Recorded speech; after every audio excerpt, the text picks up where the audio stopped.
बिस्मिल्लाहिर्रहमानिर्रहीम। ट्रेनिंग शुरू करते हैं। तो आज जो हम टॉपिक देखेंगे वो कॉमन टास्क है।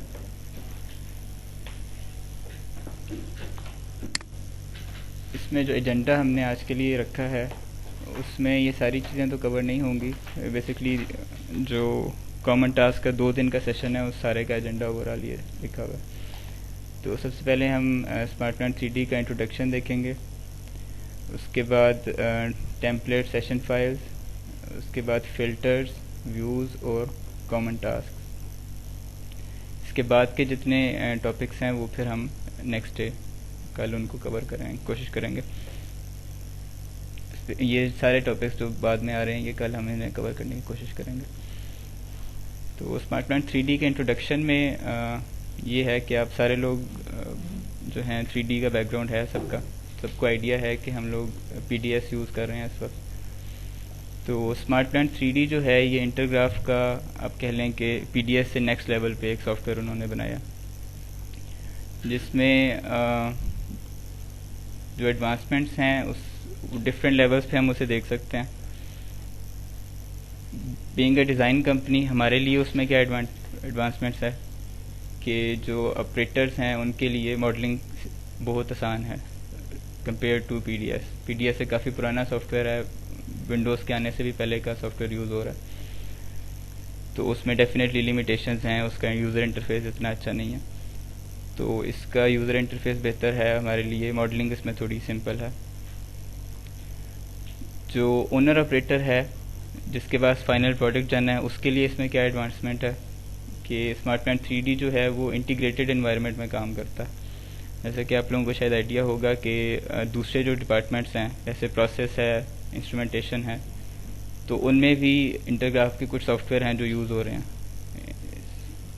प्रोसेस डिपार्टमेंट में SPPNID यूज़ होता है, जो कि डेफिनेटली जब आप एक प्रोजेक्ट शुरू करते हैं तो PNID से उसने स्टार्ट होना है।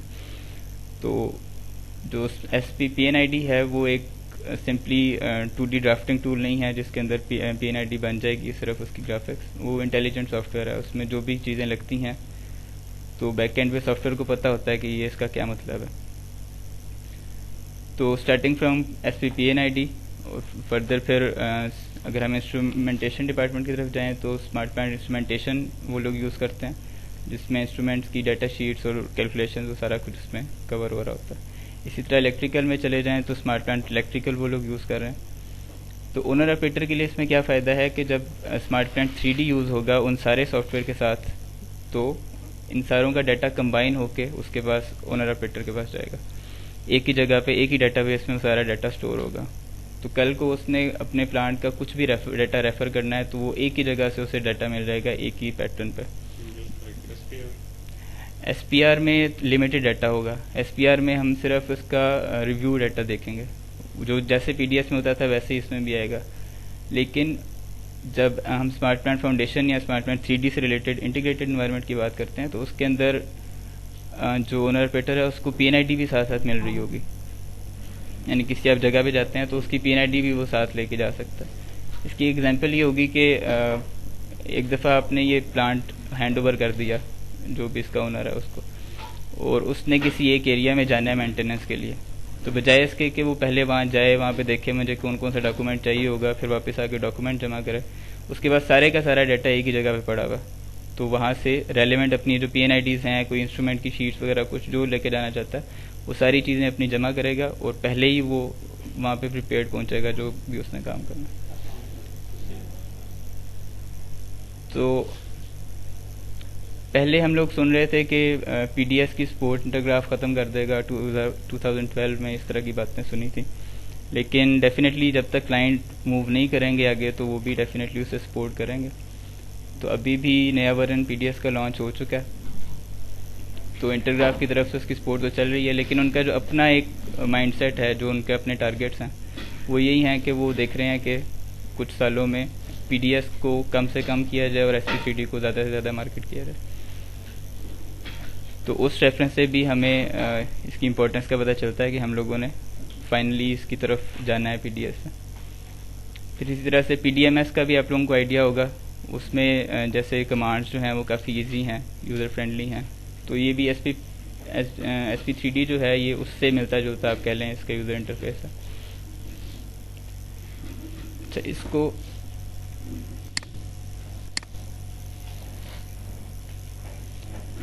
ये एक स्लाइड है जो कि जिसका ताल्लुक ऑपरेशन से तो नहीं है, एडमिनिस्ट्रेटर्स के लिए इसकी ज़्यादा वैल्यू है, लेकिन मैं थोड़ा सा एक्सप्लेन कर देता हूँ कि SP3D में जो डाटा अरेंज हुआ है वो ये होगा कि इसमें जो साइट डाटाबेस आपको नज़र आ रहा है ये रिप्रेजेंट कर रहा है एक ऑफिस को, डिज़ाइन ऑफिस को। जैसे अगर हम एक यहाँ पे सेटअप करेंगे SP3D को तो हमारा एक साइट डाटाबेस बन जाएगा जिसके अंदर ज़्यादा इन्फॉर्मेशन तो नहीं है, लेकिन एक साइट डाटाबेस बनेगा। उसके बाद दो और डाटाबेसेस हैं। एक डाटाबेस है मॉडल डाटाबेस। मॉडल डाटाबेस में वो सारी इन्फॉर्मेशन जो आप लोग SP3D में मॉडल करेंगे वो सारे का सारा डाटा इस डाटाबेस में जाएगा। तो PDS का जिन लोगों को आइडिया है उन लोगों को पता होगा कि PDS में कुछ डाटाबेस में डाटा रहता था, कुछ DGN फाइल, डिज़ाइन फाइल्स में डाटा पड़ा होता था। तो जब वो वर्किंग करते थे तो जैसे इक्विपमेंट मॉडलिंग है तो सारे का सारा डाटा DGN फाइल में, डिज़ाइन फाइल में पड़ा होता था। पाइपिंग में काम होता था तो पाइपिंग का कुछ जो ग्राफिक्स है उसकी वो DGN फाइल में होती थी, और जो उसके एट्रीब्यूट्स थे, लाइन आईडी है और दूसरे एट्रीब्यूट्स हैं, टेम्परेचर, प्रेशर, वो सारा कुछ डेटाबेस में जाता था। तो SP3D में ये चीज़ नहीं है। SP3D में आप जो भी मॉडल कर रहे हैं, बेशक वो ग्राफिक्स है, बेशक वो उसके एट्रीब्यूट्स हैं, वो सारे का सारा डाटा डेटाबेस में चला जाना। ठीक है, डेटाबेस के अलावा और कहीं पे कुछ सेव नहीं होगा जो भी आप वर्किंग करेंगे। तो वो एक मॉडल डेटाबेस हो गया। इसके बाद मॉडल डेटाबेस के बाद एक और डेटाबेस है जिसको कैटलॉग डेटाबेस कहते हैं। तो जिस तरह से PDS में रेफरेंस डाटा होता था, यानी हम आप लोग इक्विपमेंट मॉडल कर रहे हैं तो आपको जो फॉर्म उसके सारे नज़र आ रहे हैं, जिसमें इक्विपमेंट से की डायमेंशनल डाटा है, इक्विपमेंट की डिटेल्स हैं। इसी तरह से पाइपिंग आप कर रहे हैं तो पाइपिंग की स्पेसिफिकेशंस हैं और कौन कौन से कंपोनेंट्स अलाउड हैं, उनका डायमेंशनल डाटा, वो सारा कुछ रेफरेंस डाटा में स्टोर होता था PDS में। तो SP3D में कैटलॉग डेटाबेस की टर्म यूज़ कर रहे हैं। जो भी हमारा रेफरेंस डाटा है वो सारे का सारा कैटलॉग डेटाबेस में होगा। और फाइनली फिर जब हम लोग रिपोर्टिंग करते हैं, MTO रिपोर्ट्स निकाल रहे हैं, कोई लाइन लिस्ट निकाल रहे हैं, तो उसके लिए ये सारे डेटाबेसेस से डाटा निकाल के डाटा एक जगह स्टोर होगा, उसे रिपोर्ट डेटाबेस कह रहे हैं। तो इसका आप लोगों से ऐसा कोई रिलेशन तो नहीं है, ये एडमिनिस्ट्रेटर्स के लिए ज़्यादा इसकी वैल्यू है, लेकिन थोड़ा मैंने इसे एक्सप्लेन कर दिया। अच्छा, ये एक स्लाइड यहाँ पे ऐड हुई है जिसमें अगेन वही बात एम्फेसाइज की है कि PDS में क्या होता था कि हमारी CAD फाइल्स होती थी जिनमें हमारी ग्राफिक्स स्टोर होती थी। इसी तरह से कुछ डेटाबेस में डाटा स्टोर होता था, और इन सारों से मिला के जब हम PDS लॉन्च करते थे तो इन सब से इंफॉर्मेशन लेके PDS हमें स्क्रीन पे ये एक 3D व्यू शो करता था। SP3D में ये डिफरेंट है। जो भी इंफॉर्मेशन है, जो भी हमने मॉडल किया था पहले PDS में, हम ये जो येलो कलर का ये वो चीज़ें हैं जो हमने मॉडल की हैं, उसके एट्रीब्यूट्स डेटाबेस में और ग्राफिक्स CAD फाइल्स में। SP3D के केस में ये डिफरेंट है। जो कुछ हम मॉडल करेंगे उसके ग्राफिक्स हैं, उसके एट्रीब्यूट्स हैं, सारा कुछ डेटाबेस में जा रहा है। और जब हम SP3D लॉन्च करेंगे तो जो कुछ हमारी स्क्रीन पे डिस्प्ले होगा वो सिर्फ डेटाबेस में से निकल के आ रहा है।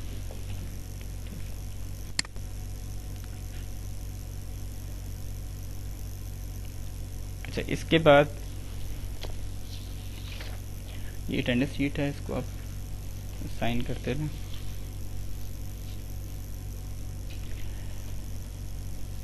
ये एक कार्टून साइड किया हुआ है स्लाइड में, जिसमें दिखाया हुआ है कि एक शख्स है जो पहली दफ़ा SP3D यूज़ कर रहा है और वो कॉल करके बता रहा है कि पूछ रहा है कि मेरी डिज़ाइन फाइल कहाँ गई, मैं कौन सा मॉडल ओपन करूँ। तो SP3D में ये कॉन्सेप्ट थोड़ा सा डिफरेंट है। आप लोगों को मॉडलिंग के लिए डिज़ाइन फाइल्स या कोई मॉडल नहीं स्पेसिफाई किए रहेंगे, बल्कि पूरे का पूरा प्लान जो है वो आप एक्सेस कर सकते हैं, देख सकते हैं उसे एक ही वक्त में। तो उसके लिए होगा ये कि आपने जिस एरिया में, जिस यूनिट में काम करना होगा, तो एक कॉन्सेप्ट है वर्क स्पेस का।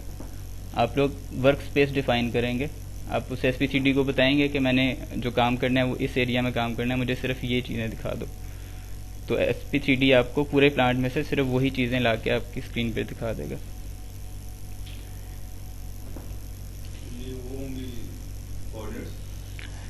इसमें वर्क स्पेस में पूरे ग्राफिक्स आ जाएंगे। कोऑर्डिनेट्स ये मैं अभी अब एक्सप्लेन करता हूँ कि हम उसमें क्या स्पेसिफाई करेंगे, किस तरह से वर्क स्पेस डिफाइन की जाएगी। वर्क स्पेस को डिफाइन करने से पहले मैं चाह रहा हूँ कि एसपीसीडी हम ओपन कर लें और ओपन करके देखते हैं कि वो उसकी शक्ल किस तरह की है।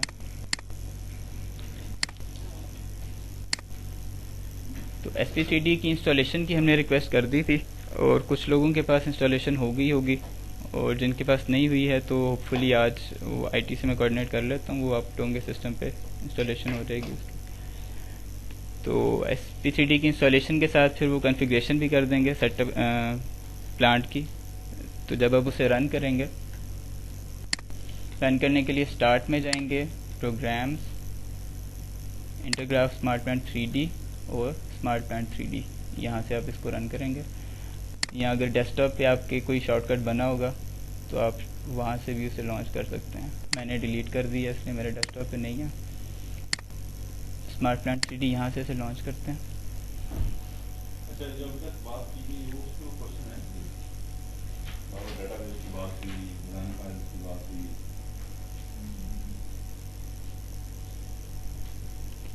ये क्वेश्चन समझ नहीं आया।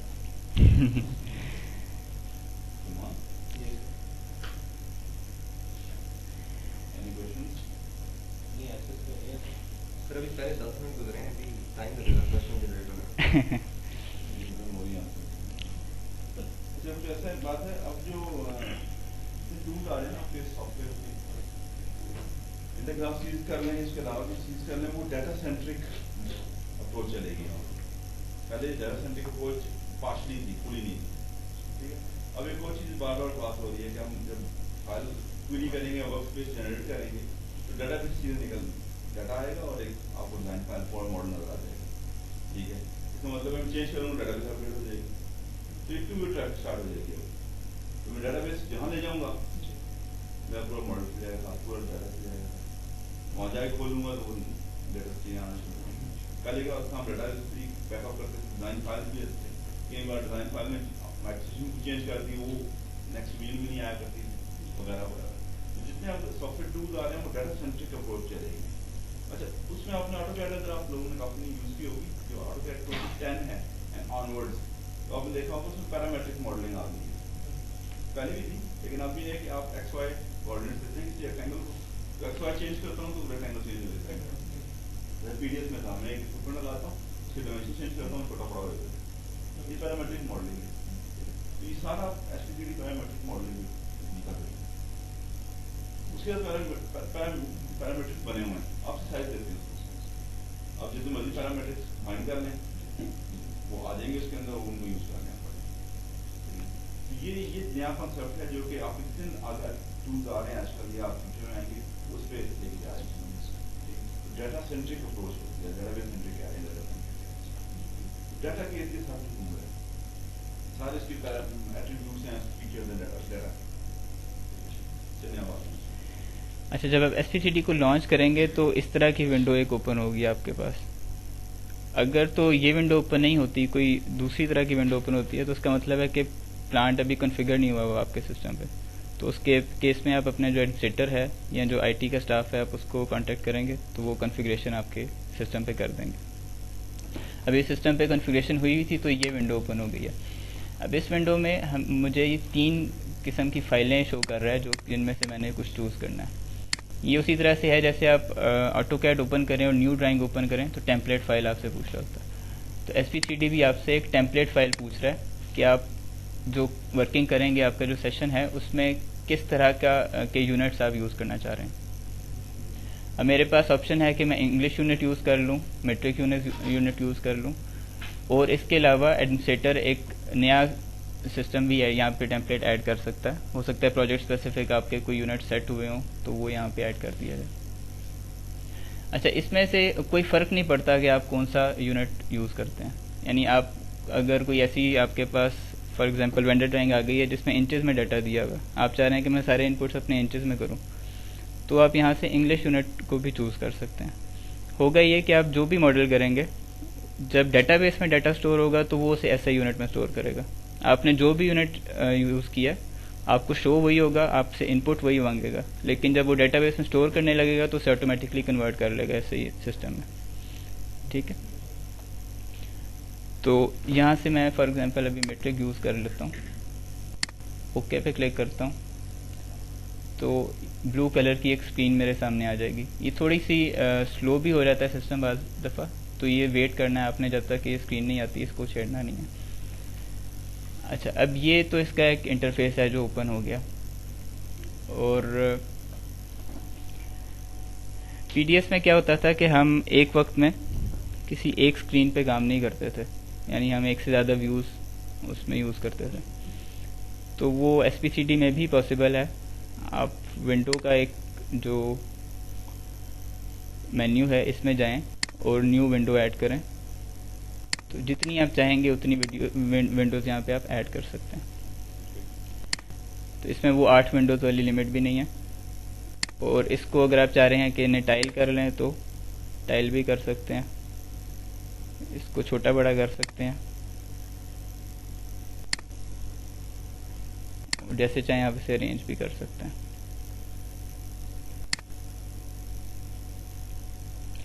अच्छा, अभी मैंने 3 विंडोज़ ओपन कर ली, तीनों को मैंने अरेंज कर लिया, लेकिन अभी तक इसमें मुझे कोई डाटा नज़र नहीं आ रहा। पहले मैं कह रहा था कि मैंने इस पर कॉन्फ़िगरेशन तो की हुई है, लेकिन डाटा इसमें कोई नज़र नहीं आ रहा। डाटा इसमें क्यों नहीं नज़र आ रहा कि ये जो हमारे सामने ओपन हो गया ये एक वर्क स्पेस है, लेकिन अभी तक हमने डिफ़ाइन नहीं किया कि इस वर्क स्पेस में क्या हमें शो करे एसपीसीडी। तो वो हम कैसे डिफ़ाइन करते हैं?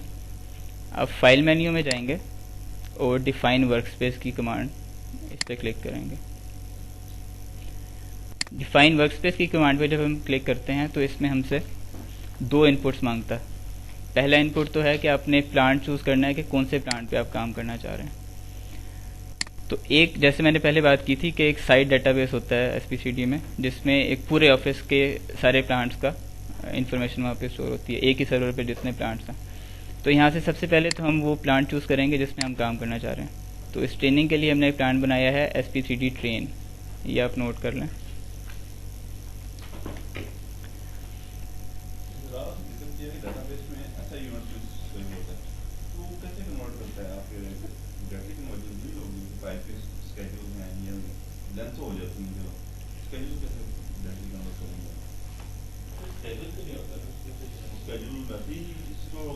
स्केड्यूल की इन्फॉर्मेशन भी स्टोर हो जाएगी और उसको ग्राफिक्स डिस्प्ले करने के लिए जो थिकनेस उसने डेफिनेटली इंटरनल डिटेल तो हम शो ही नहीं करते उस पर, सिर्फ ओडी आ रहा होता है वहाँ पे।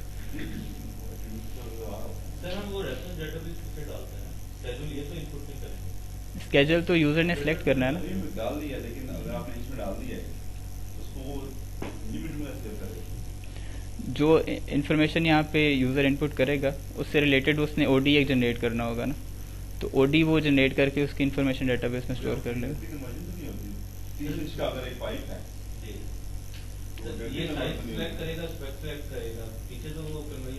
बैकएंड पे वो खुद ही देख लेगा कि इसके लिए ओडी कितना बनता है, वो उतनी ग्राफिक्स आपको शो कर दे। एट्रीब्यूट्स आपके एज इट इज सेव कर लें।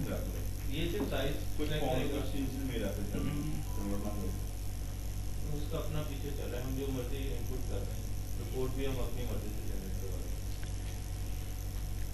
अच्छा, वर्कस्पेस में जो दूसरा इनपुट है वो इम्पोर्टेंट है, फिल्टर। फिल्टर का एक यहाँ पे कॉन्सेप्ट है। तो फिल्टर का कॉन्सेप्ट हमारे सामने है ना सिचुएशन, इसमें बैक एंड में काफी काम हो चुका हुआ है एडमिनिस्ट्रेटर के एंड में।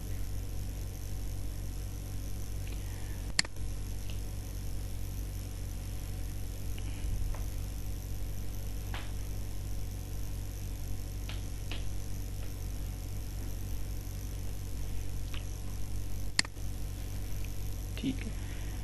अच्छा, फिल्टर का कॉन्सेप्ट क्या है कि जिस तरह से आपने देखा होगा कि वो फनल सी होती है, इसका जो सिंबल है वो एक फनल सी उसने बनाई हुई है, और फनल के अंदर कोई जाली लगी होगी और इसमें जो भी डाटा आ रहा है इसमें से निकलेगा वही जो आप चाह रहे हैं। ठीक है, फिल्टर का यही कॉन्सेप्ट है कि आप ये डिफाइन कर देते हैं कि मेरे पास डाटा तो पूरा अवेलेबल है, लेकिन मुझे उसमें से क्या चीज़ चाहिए जो मैं सिलेक्ट करना चाह रहा हूँ। तो फिल्टर डिफाइन करने के लिए क्या ऑप्शन हमारे पास आती हैं, इस पर जब मैं ड्रॉप डाउन पे क्लिक करता हूँ तो सबसे पहली ऑप्शन तो है कि क्रिएट न्यू फिल्टर, और दूसरी ऑप्शन है मोर। अगर मैं मोर पे क्लिक करूँगा तो पहले से जितने फ़िल्टर्स डिफाइन हैं प्रोजेक्ट में वो सारे के सारे यहाँ पे डिस्प्ले हो जाएंगे। अगर मैं यहाँ पे क्रिएट न्यू फ़िल्टर पे क्लिक करूँगा तो एक नई विंडो ओपन हो जाएगी जिसमें ये मुझसे पूछेगा कि मैंने किस तरह का फ़िल्टर बनाना है। अच्छा, अब फ़िल्टर बनाने के लिए यहाँ पे डिफरेंट टैब्स नज़र आ रहे हैं आपको। इसमें से मोस्ट ऑफ द टाइम हम सिस्टम टैब में ही रहेंगे। सिस्टम टैब वो टैब है जिसके अंदर जो हमने प्लांट की हायरार्की डिफाइन की होगी कि प्लांट में चीज़ों को किस तरह से अरेंज करना है, उसी तरह से सिस्टम टैब में सारी चीज़ें आ रही होंगी। अच्छा, अभी नया फ़िल्टर क्रिएट करना जो है ये मैं थोड़ी देर बाद देखता हूँ। पहले मैं जो पहले से कोई फ़िल्टर बना हुआ है वो पकड़ लेता हूँ। फॉर एग्जांपल यहाँ पे A00 फ़िल्टर एक बना हुआ है, यहाँ बल्कि एक कंप्लीट प्लांट का एक फ़िल्टर है, मैं इसको पकड़ लेता हूँ, ओके करता हूँ। जब मैंने ओके किया तो इसने लिखा हुआ दिखाया कि जनरेट रनिंग क्वेरी का क्या मतलब है कि ये जो फ़िल्टर मैंने डिफ़ाइन किया है SPCD डेटाबेस पे में जाके ढूंढेगा कि इस फ़िल्टर पे कौन कौन सी चीज़ पूरी उतरती है, और वो चीज़ें फ़िल्टर को मैं भी बताता हूँ कि फ़िल्टर में क्या क्या चीज़ें होती हैं।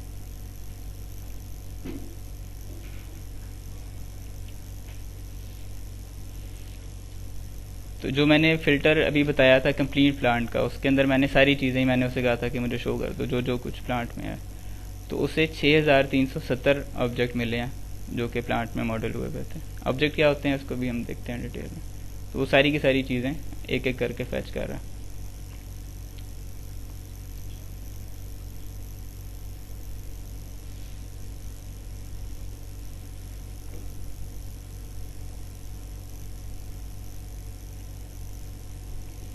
अच्छा, अब ये कमांड कंप्लीट हो गई तो आपने देखा कि यहाँ पे एक तो ग्राफिक्स आ गई है,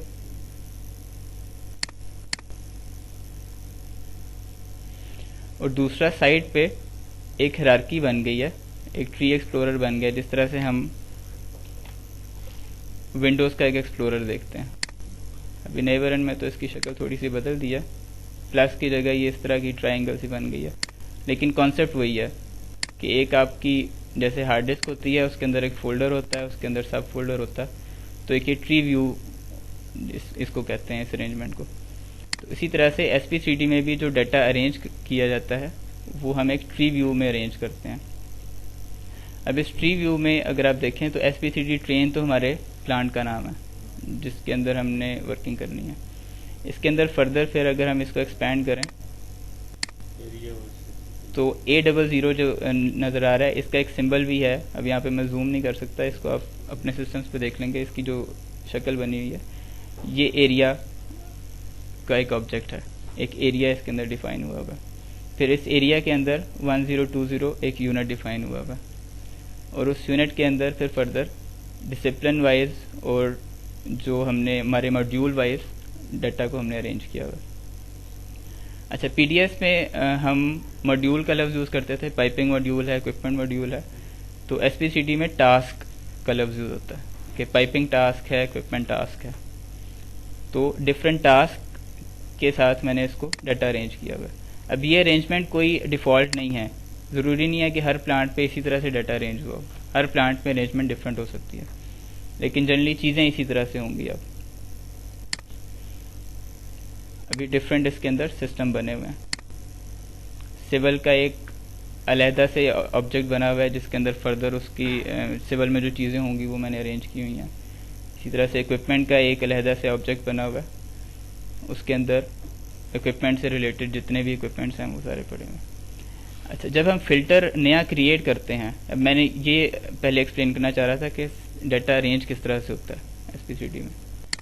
जब हम वर्क स्पेस डिफाइन कर रहे थे और हमें एक ऑप्शन मिली थी कि हम नया फ़िल्टर क्रिएट कर सकते हैं, हम वापस उस पर चले जाते हैं, क्रिएट न्यू फ़िल्टर। तो ये सिस्टम के टैब में ये जो हायरार्की नज़र आ रही है ये वही हायरार्की है जो यहाँ पे हमने अभी देखी है। तो पूरे प्लांट में जिस तरह से डाटा अरेंज हुआ होगा वो हमें सिस्टम के टैब में मिल जाएगा। तो अगर हमने लेट्स से मैं A00 में काम कर रहा था तो मैं सिर्फ A00 को सिलेक्ट करूँगा, ओके कर दूंगा, तो मेरा एक फ़िल्टर बन जाएगा जिसमें SPCD को पता है कि मैंने पूरे प्लांट में से सिर्फ A00 एरिया जो है उसके डाटा को लेके आना है। ये सारी जो है ये हायरार्की शुरू में बिल्कुल बिल्कुल बना के पहले से बनेगी, जिस तरह से हाँ जी, जिस तरह से PDS में आपको मॉडल्स एरियाज बने हुए मिलते हैं, इसी तरह से SPCD में आपको ये पूरी हायरार्की बनी हुई मिलेगी। और वो अगर कोई नई तरह की हायरार्की होगी तो आपको प्रोजेक्ट के शुरू में एक्सप्लेन भी कर दी जाएगी कि कौन सा डाटा कहाँ पे किस तरह से पड़ा होगा। अच्छा, न्यू फिल्टर क्रिएशन वाली जो स्क्रीन है, इसके ऊपर टॉप पे एक फील्ड आ रही है नेम की। इसमें आप डिफाइन करेंगे कि ये जो फिल्टर मैं बना रहा हूँ इसका नाम क्या होगा। ठीक है, जब आप SPCD ओपन करते हैं और इसमें एक फिल्टर डिफाइन करते हैं, तो जिस यूज़र से आप लॉगिन हुए हुए हैं, जो आप फिल्टर डिफाइन करते हैं वो उस यूज़र के अगेंस्ट स्टोर हो जाता है SPCD में। यानी नेक्स्ट टाइम आप किसी भी सिस्टम से लॉगिन करके SPCD रन करेंगे तो आपने जो पहले सिस्टम सेव किए हुए फिल्टर सेव किए हुए हैं वो सारे आपको नजर आएंगे वहाँ पे। तो आपको ये एफर्ट बार बार नहीं करनी पड़ेगी। आपने एक दफ़ा सिस्टम फिल्टर बना लिया तो आप उसे दोबारा से चूज़ कर सकते हैं।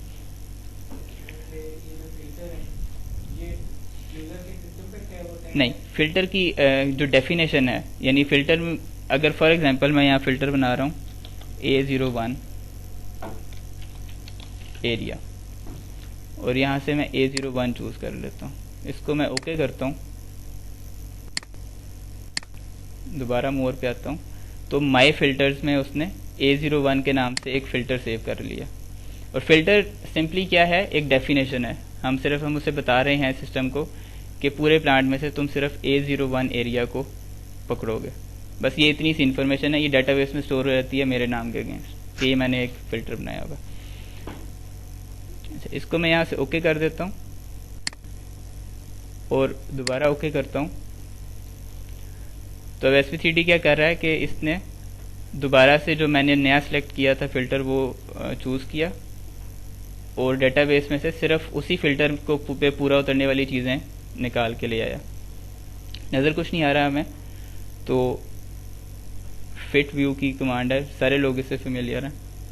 इस पर मैं क्लिक करूँगा तो जो सिलेक्टेड व्यू है उसमें वो फिट हो गया।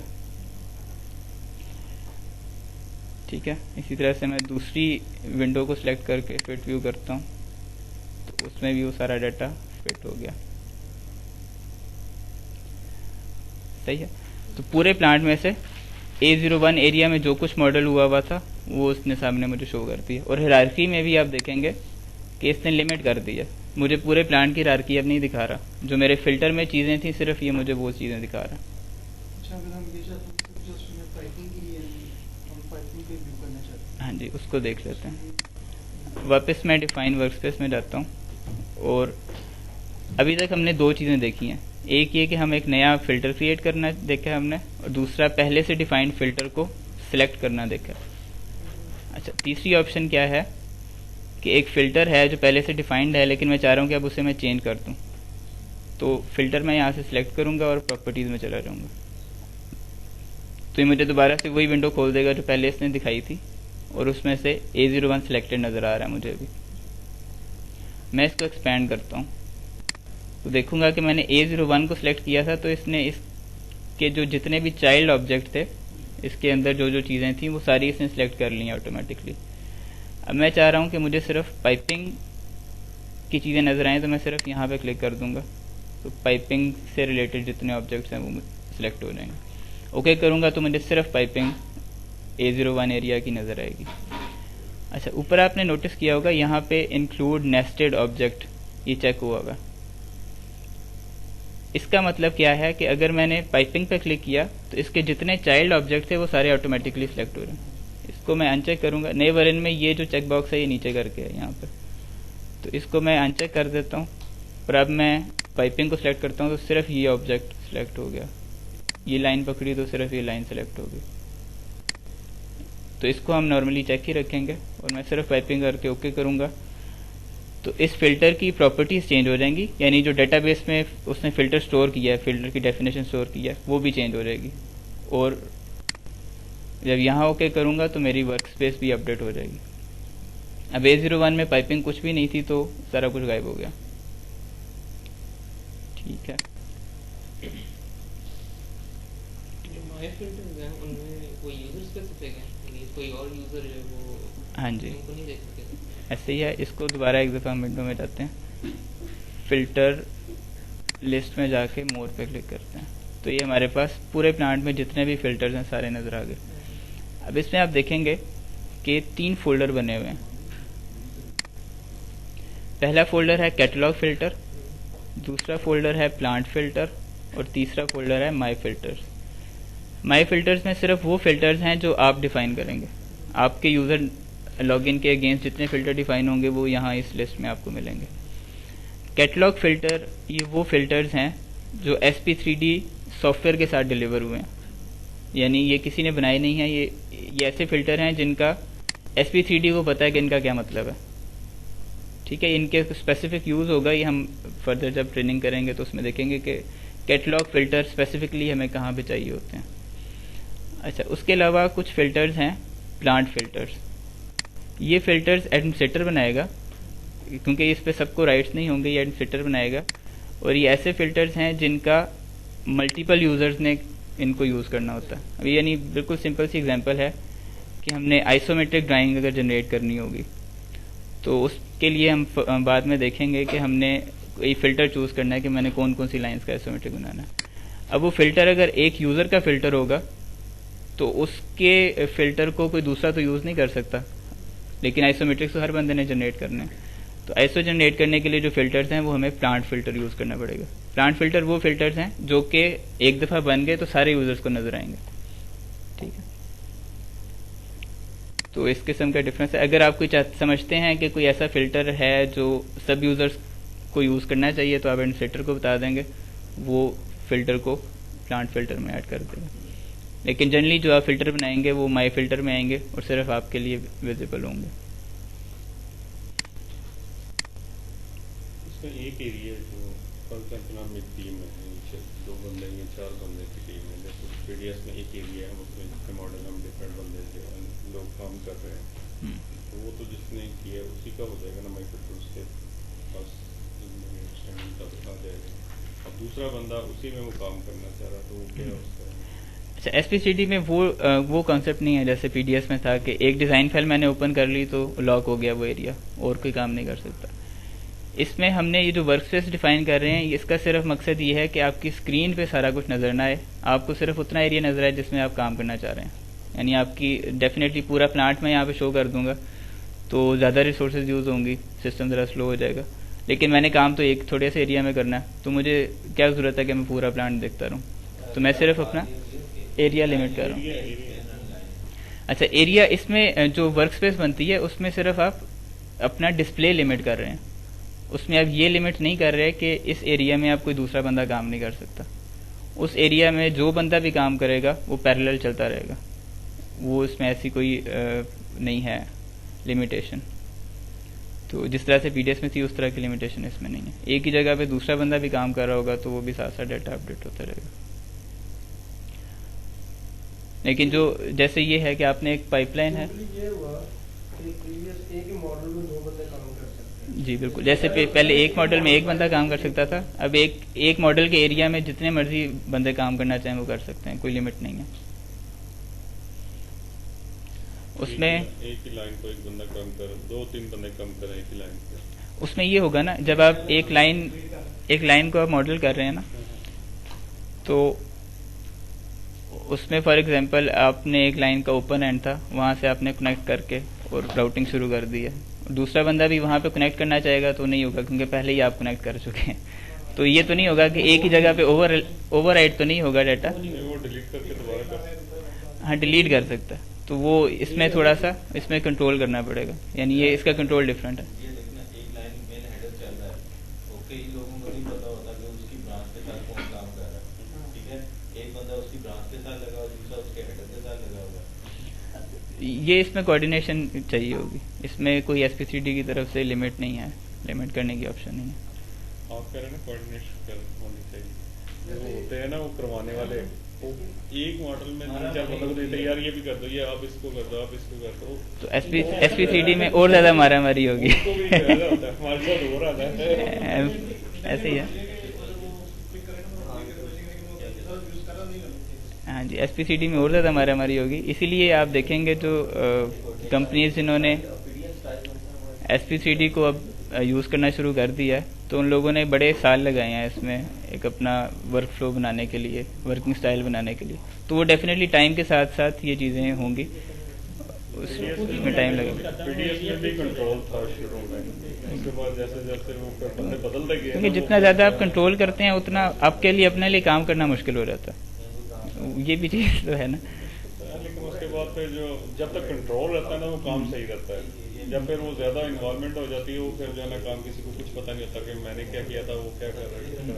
अच्छा, इसमें एक कॉन्सेप्ट है कि फॉर एग्जांपल अभी मैं यहाँ से A00 एरिया को सिलेक्ट करता हूँ जिसमें हमने वर्किंग की हुई है पहले से, ताकि कुछ नज़र आ जाए।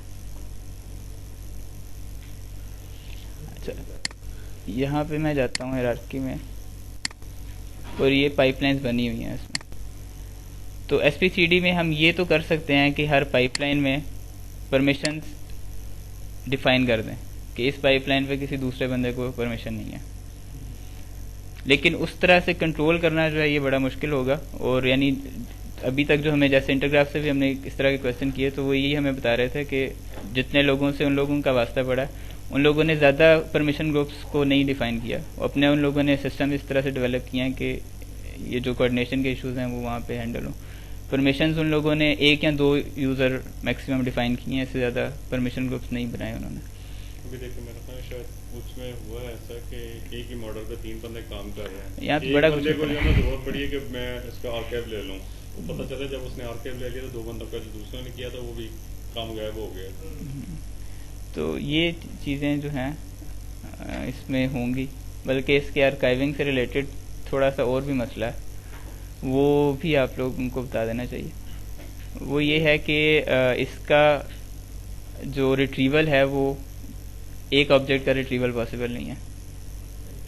यानी अगर आपने कोई डाटा आपका लॉस हो गया और आप चाह रहे हैं कि रिट्रीव करें, तो आपको पूरे का पूरा प्लान रिट्रीव करना पड़ेगा उसमें। यानी एक थोड़ी सी आसानी उन लोगों ने ये रख दी है हमारे लिए कि पूरे का पूरा plant as a new plant हम उसे रिस्टोर कर सकते हैं और फिर वहाँ से कॉपी करके जो जो चीज़ें चाहिए आपको लेके आ सकते हैं। लेकिन ये बहुत टाइम टेकिंग काम होगा। इसमें बैकअप में हम देख रहे थे कि कोई आधा घंटा लग रहा था, तो आधा घंटा बैकअप में, आधा रिट्रीवल। हाँ, यानी बिल्कुल हम छोटा सा प्लांट का बैकअप कर रहे थे और आधा घंटा लग रहा था। लेकिन इसमें एक गुड न्यूज़ है।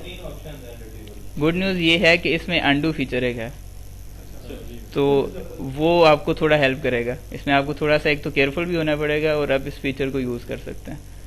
तो अंडू की मैक्सिमम 20 स्टेप्स तक अंडू इसे स्टोर करता है, तो ये आपको थोड़ा सा हेल्प करेगा। इसको यूज़ करने में थोड़ा सा केयरफुल इस तरह होना पड़ेगा कि अंडू है लेकिन रीडू नहीं है। तो अंडू सोच के करना है। नहीं, अंडू सिर्फ ये है कि आपने जो लास्ट कमांड में जो चीज़ बनाई है वो अंडू कर। नहीं, सिर्फ आपसे बात हो रही है। अंडू जो है जो आप वर्किंग कर रहे हैं ये उससे रिलेटेड है। तो उसमें जो रिट्रीवल की हमें नॉर्मली रिक्वायरमेंट पड़ती है वो काफ़ी हद तक इससे कम हो जाएंगी, लेकिन फिर भी आपको अपने ज़हन में रखना पड़ेगा कि इसमें रिट्रीवल आसान नहीं है, तो आपको केयरफुली इसमें काम करना पड़ेगा। अच्छा, अब हम लोगों ने अभी तक बात की है फ़िल्टर्स की। फ़िल्टर की टाइप्स की हमने बात की कि कैटलॉग फ़िल्टर हैं, प्लांट फ़िल्टर हैं और माई फ़िल्टर हैं। उसके बाद हमने नया फ़िल्टर कैसे बनाते हैं ये देखा, और पहले से बने हुए फ़िल्टर को कैसे हमने वहाँ से वर्क स्पेस डिफ़ाइन करते हुए सिलेक्ट करना है वो हमने देखा। अच्छा, अभी मैंने इतनी सारी एफ़र्ट की है, कोई मुझे आधा घंटा गुजर गया और अभी तक मैंने वर्किंग स्टार्ट नहीं की। तो मैं ये चाहता हूँ कि जब मैं नेक्स्ट डे काम करना शुरू करूँ तो मुझे ये सारा कुछ रिपीट ना करना पड़े जो अभी तक मैंने एफ़र्ट किया। तो उसका SPCD में क्या तरीका है, सेव की कमांड ये आपको नज़र आ रही है। इस पर क्लिक करें तो एक वो टाइप बता रहा है सेशन डॉक्यूमेंट। तो SPCD क्या करता है कि जो कुछ आपने यहाँ पे सेटिंग्स की हैं अपनी विंडो में, उन सारों को एक सेशन फाइल के तौर पे सेव करने की आपको इजाज़त देता है। तो आप जो आपने सेटिंग्स की हैं उनको एज अ सेशन फाइल कहीं भी सेव कर सकते हैं। अच्छा, अब ये जो मैंने फाइल सेव की है इसका ये मतलब नहीं है कि इसके अंदर जो मैंने मॉडलिंग की थी वो डाटा भी चला गया। वो बात वो पहले मैंने इसीलिए एक्सप्लेन किया है कि जो कुछ आपने मॉडल किया है वो डेटाबेस में जा रहा है, उसका इस सेव कमांड से कोई ताल्लुक नहीं है। ये जो सेव मैंने किया है ये इसका सिर्फ मकसद ये है कि इसको मैं यहाँ से एग्जिट करूँ। हाँ जी बिल्कुल, आपकी पर्सनल सेटिंग्स हैं इसके अंदर। इसको मैं नेक्स्ट टाइम यहाँ पे ढूंढना पड़ेगा, कहाँ गई फाइल, अनटाइटल्ड के नाम से मैंने सेव किया था। यहाँ पे मैं सिंपली डबल क्लिक कर दूँ तो ये मुझे वहीं पे ले जाएगा जहाँ पे मैंने पहले काम छोड़ा था। ठीक है, वो सारी जो जो चीज़ें पहले मेरे स्क्रीन पे थी उसी तरह से वापस आ जाएंगी। तो ये शॉर्टकट ये एक इसमें फैसिलिटी है।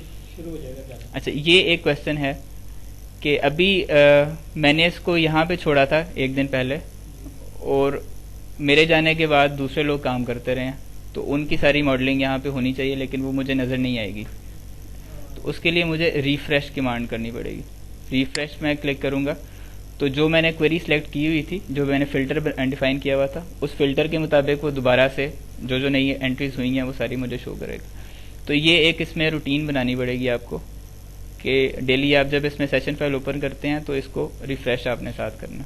रिफ्रेश नहीं करेंगे तो पिछले दिन तक जो इसके अंदर डिस्प्ले था वो आपको नज़र आएगा लेकिन नई चीज़ें यहाँ पे नहीं आएंगी।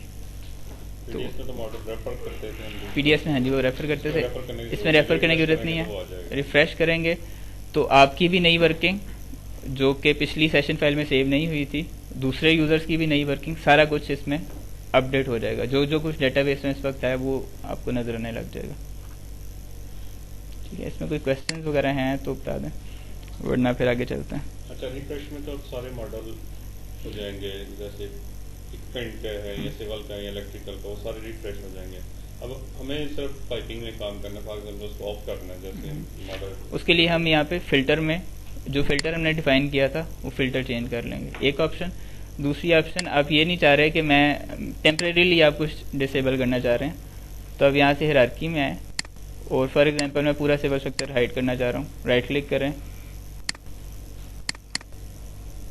सिलेक्ट नेस्टेड, और यहाँ पे नहीं आ रही तो व्यू में चले जाएं।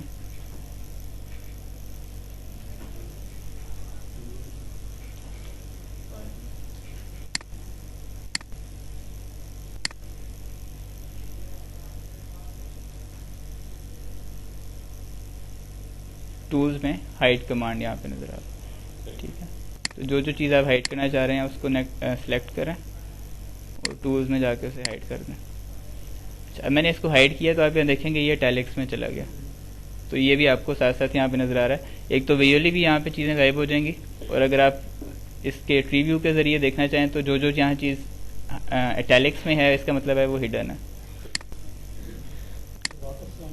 दोबारा से जाके टूल्स में जाके शो ऑल कर लें।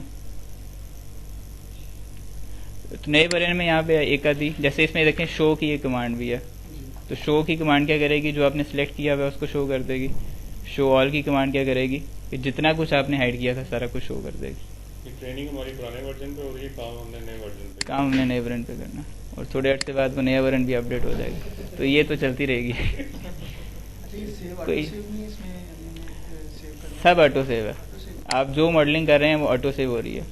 जो सेव की हम बात कर रहे हैं ये सिर्फ आपकी सेटिंग्स की बात हो रही है। जैसे आप डिज़ाइन फाइल वाली कमांड यूज़ करते थे ना, सेव सेटिंग्स की जिस तरह कमांड होती है, तो ये इसका ताल्लुक सिर्फ उससे है। मॉडलिंग आप जो कर रहे हैं वो ऑटो सेव है, वो सीधी डाटाबेस में जा रही है, उसे सेव करने की ज़रूरत नहीं है। हाँ बिल्कुल इंटेलिजेंट है।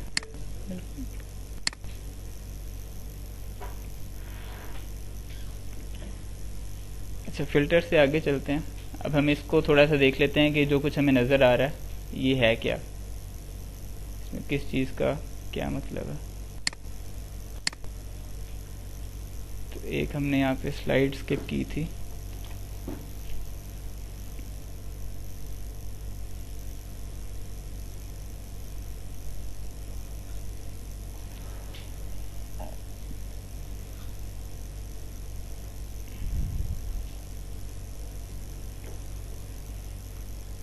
ये वाली। इसमें उसने मार्क किया हुआ कि कौन सी चीज़ क्या है।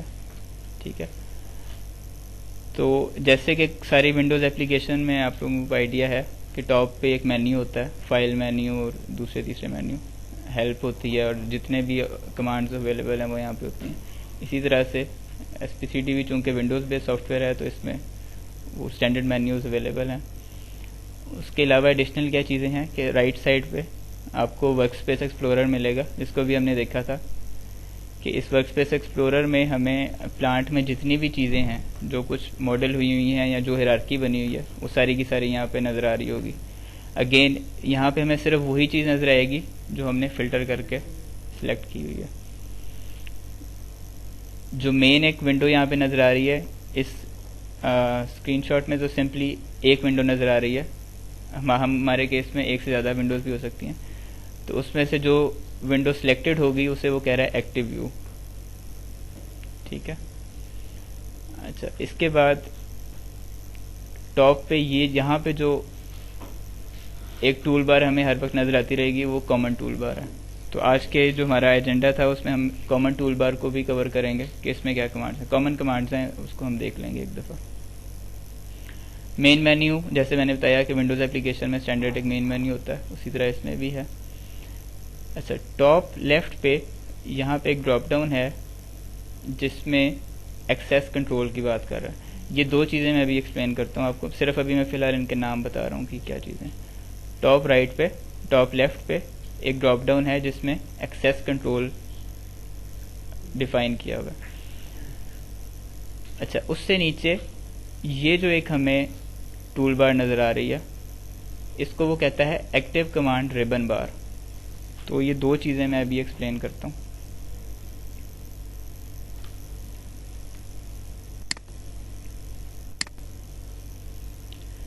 अच्छा, सबसे पहले तो ये जो मैंने बात की कि टॉप लेफ्ट पे एक ड्रॉप डाउन है जिसके अंदर एक्सेस कंट्रोल वो बता रहा है। तो एक यूज़र को अगर एक से ज़्यादा तरह के राइट्स एडमिनिस्ट्रेटर ने असाइन किए हुए हैं तो वो यहाँ पे नज़र आ रहे होंगे, और जो भी सिलेक्टेड यहाँ पे राइट्स आपने जो भी राइट सेलेक्ट किए होंगे उस राइट वो जो राइट्स की डेफिनेशन है उसके मुताबिक आपको काम करना अलाउ करेगा।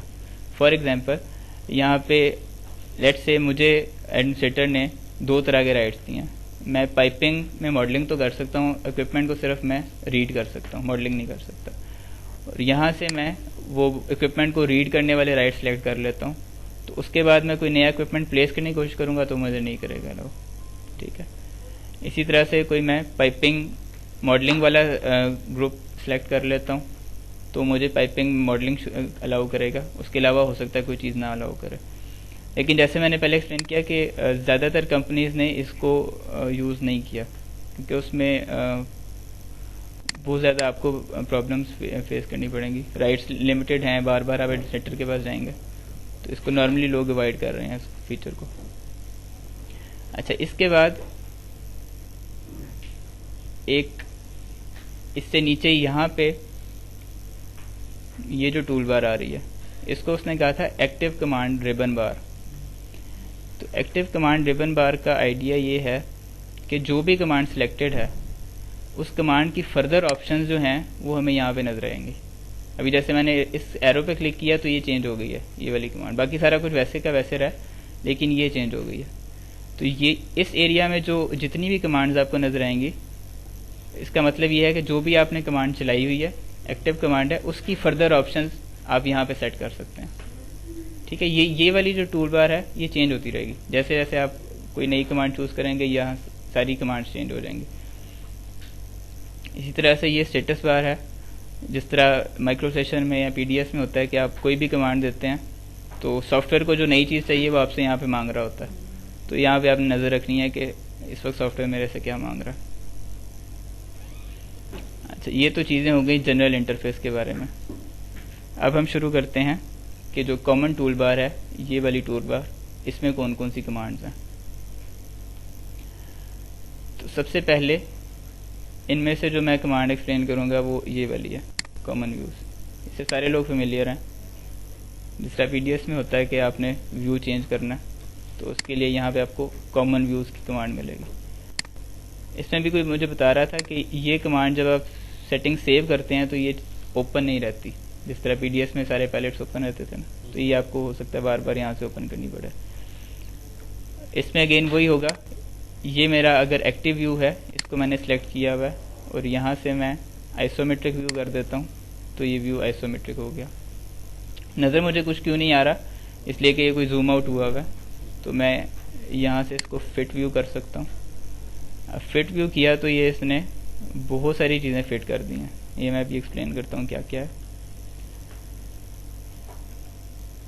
इसी तरह से दूसरे व्यू में इसको मैं चाह रहा हूँ कि ये लुकिंग डाउन ही रहे, प्लान व्यू रहे मेरा। इसको मैं फ्रंट व्यू चाह रहा हूँ लुकिंग नॉर्थ, तो ये सारे व्यूज़ मैं चेंज कर सकता हूँ। अच्छा, अब आपने इस तरह से कोई स्क्रीन पे चीज़ें नज़र आ रही हैं, आप चाह रहे हैं कि मैं किसी एक एरिया में जूम करूँ, तो उसके लिए जूम विंडो की कमांड है, जूम एरिया की कमांड है। इसको आप सिलेक्ट करेंगे और ये मुझसे पूछ रहा है कि क्लिक फ्रॉम पॉइंट, तो ये स्टेटस बार पे नज़र रखनी है आपने, सिस्टम क्या मांग रहा है।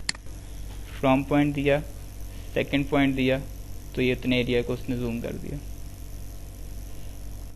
इसी तरह से यहाँ पे मैं फिट व्यू करता हूँ, जूम एरिया की कमांड से इतने एरिया को जूम कर लेता हूँ।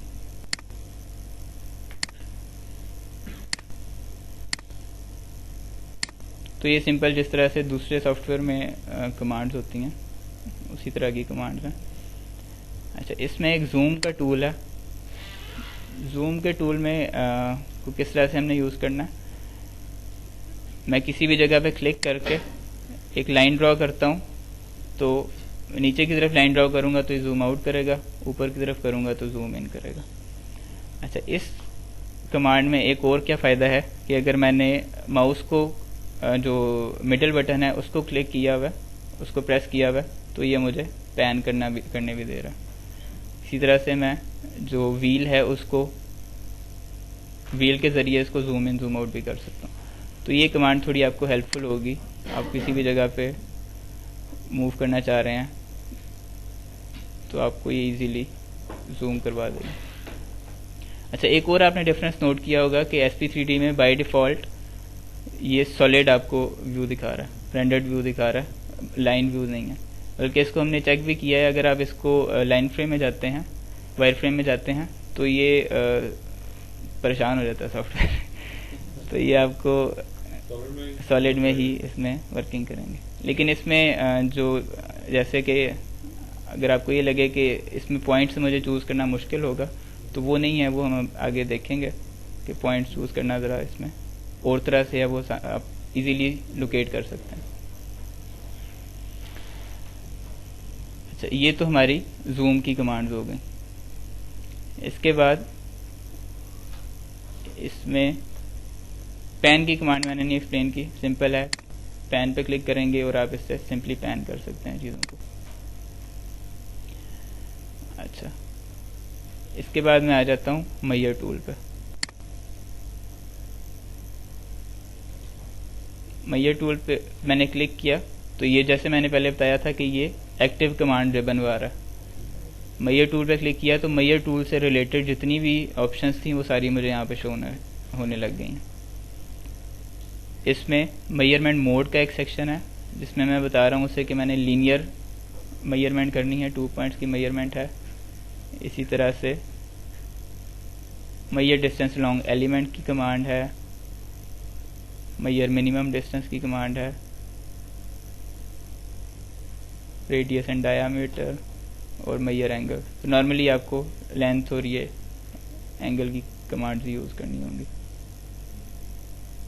जैसे मैंने बताया था कि इसके अंदर पॉइंट लोकेट करना ज़्यादा मुश्किल नहीं है, तो पॉइंट लोकेट करने के लिए इसमें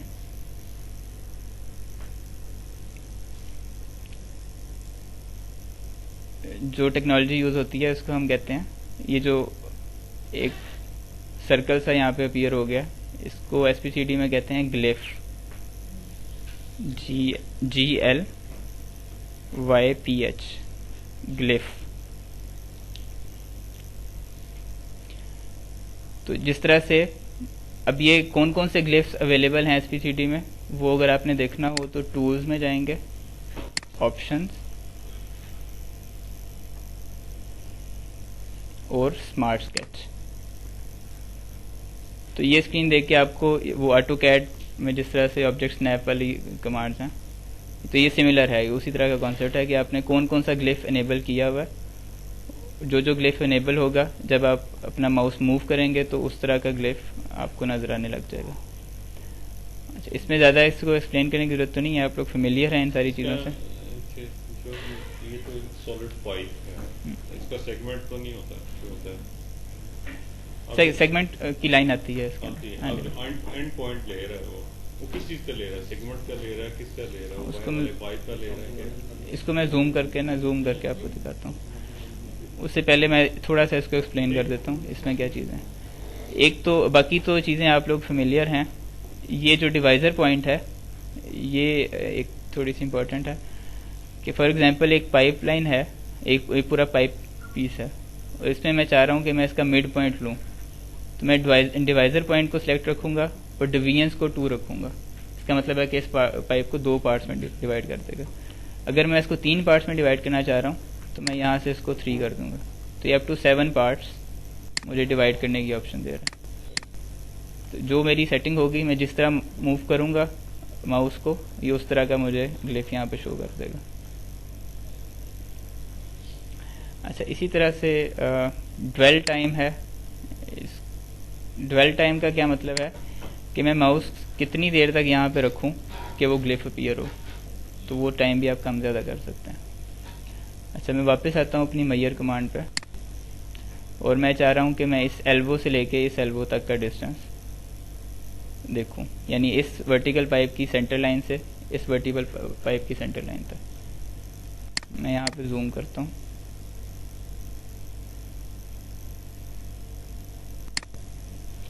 और अगेन जूम की कमांड, आपने कोई भी कमांड एक्टिव है टर्मिनेट करनी है तो जैसे पीडीएस में होता था, आप राइट माउस क्लिक करेंगे तो वो कमांड टर्मिनेट हो जाएगी।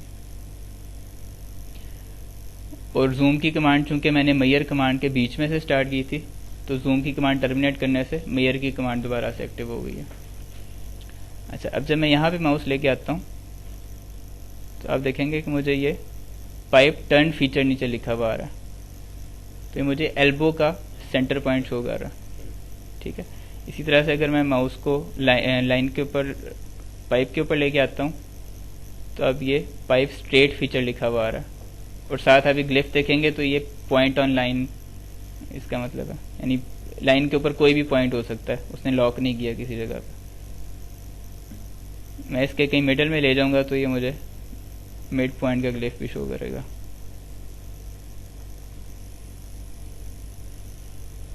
अच्छा, अभी मैंने इस पाइप की लेंथ देखनी थी, तो मैं पाइप टर्न फीचर यानी एल्बो का सेंटर पॉइंट लेता हूँ यहाँ से। आप देखेंगे कि जो मैंने पॉइंट सेलेक्ट किया था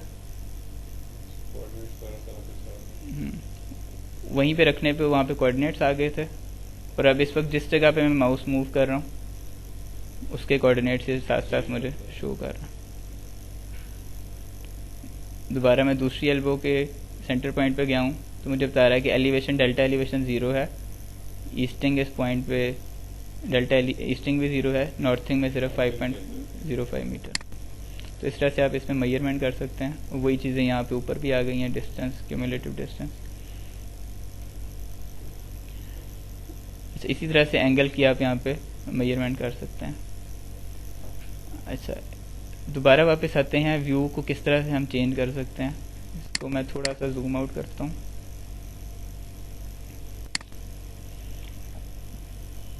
और रोटेट व्यू की कमांड में आ जाता हूँ।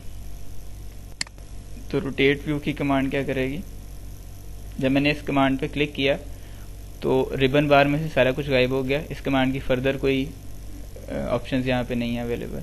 लेकिन आप ये देखेंगे कि जो मेरी एक्टिव विंडो थी उसके सेंटर में एक ये 3 एक्सेस बन गई हैं। ठीक है, तो जब मैं इसको कहीं भी क्लिक करके रोटेट करने की कोशिश करूँगा तो ये मुझे इस एक्सिस के अबाउट रोटेट करना शुरू कर दिया इसने।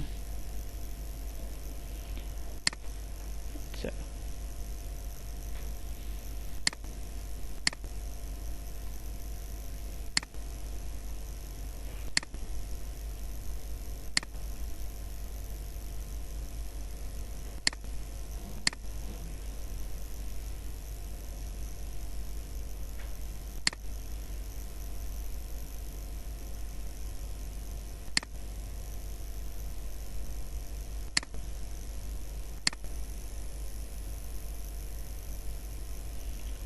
जो भी इसका व्यू का सेंटर पॉइंट है उसके अबाउट ही मुझे रोटेट करने दे रहा। अब मैंने रोटेट किया और ये व्यू मेरा चेंज हो गया है। मैं चाह रहा हूँ कि वापस आइसोमेट्रिक पे चला जाऊँ। तो एक तो ऑप्शन ये है कि मैं यहाँ से इसको आइसोमेट्रिक में चला जाऊँ, और एक दूसरी ऑप्शन है ये वाली कमांड, नेम्ड व्यूज़ की कमांड। इस पर मैं ड्रॉप डाउन में जाऊँगा तो कुछ कॉमन व्यूज़ जो होते हैं वो इसमें लिस्ट डाउन हो रहे हैं। आइसोमेट्रिक करूँगा तो ये आइसोमेट्रिक हो जाएगा व्यू। अच्छा, अब आप ये नोटिस करेंगे कि मैंने चूंकि इस पाइप को सिलेक्ट किया हुआ था और फिट व्यू किया तो इसने सिलेक्टेड ऑब्जेक्ट को फिट कर दिया। ठीक है, अगर मैं चाह रहा हूँ कि मैं पूरा प्लांट फिट करूँ तो मैं अपनी सिलेक्शन ख़त्म करूँगा। सिलेक्शन ख़त्म करने का क्या तरीका है, आप इस एरो पे क्लिक करेंगे, सारी कमांड्स आपकी डिसेबल हो जाएंगी, डीएक्टिवेट हो जाएंगी, और अगेन मैं यहाँ से जाके फिट व्यू करूँगा तो उसने पूरे का पूरा जो कुछ अवेलेबल था वो सारा फिट व्यू कर दिया।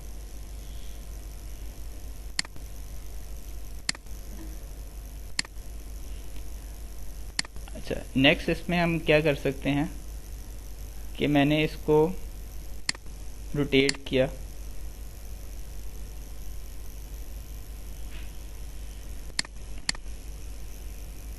और कोई ऐसे व्यू पे चला गया जो मुझे,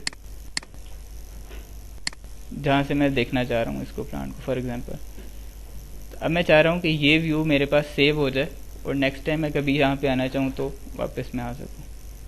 तो उसके लिए आपने इस ड्रॉप डाउन पे क्लिक नहीं करना है, यहाँ पे क्लिक करना। इस बटन पे क्लिक करेंगे तो ये नई विंडो ओपन हो जाएगी जिसके अंदर एक नया व्यू सेव करना की वो ऑप्शन देगा। इसको आप कोई भी नाम दे सकते हैं, मैं ऐसे कह देता हूँ माई व्यू। डिस्क्रिप्शन देना चाहें तो वो भी दे सकते हैं, और इसको मैं ओके कर देता हूँ। अब इसके बाद मैं अपना व्यू चेंज करता हूँ, आइसोमेट्रिक पे चला जाता हूँ, और वापस मैं चाह रहा हूँ कि अपने उसी व्यू में वापस जाऊँ। तो मैं इस ड्रॉप डाउन में जाऊँगा और माई व्यू यहाँ पे लिस्ट में आ गया। अच्छा, लास्ट डिफाइंड जो व्यू था, लास्ट यूज्ड व्यू जो था, वो टॉप पे भी आ रहा है और लिस्ट में भी आ रहा है किसी जगह पे। माई व्यू पे क्लिक करता हूँ तो ये एग्जैक्टली उसी लोकेशन पे ले गया जिस जगह पे मैं था। यानी ये वो उसी तरह की कमांड है जैसी एसपीआर में भी होती है और नेविस में भी होती है। आप वो नेविस में डिस्प्ले सेट वगैरह बना लेते हैं, तो कल को आप दोबारा उसी जगह पे आना चाहते हैं तो आप इस कमांड के थ्रू आ सकते हैं। इसका प्रैक्टिकल यूज़ हो सकता है, कोई एक जगह है, आप किसी को रिव्यू करवाना चाह रहे हैं तो आप उसको व्यू बना के सेव कर लें और अपनी वर्किंग कंटिन्यू करें। जब दोबारा जाना है तो आप यहाँ से उस व्यू पे चले जाएं। अच्छा, इसके बाद फिर कॉमन टूल्स में और क्या कमांड है, view bye points.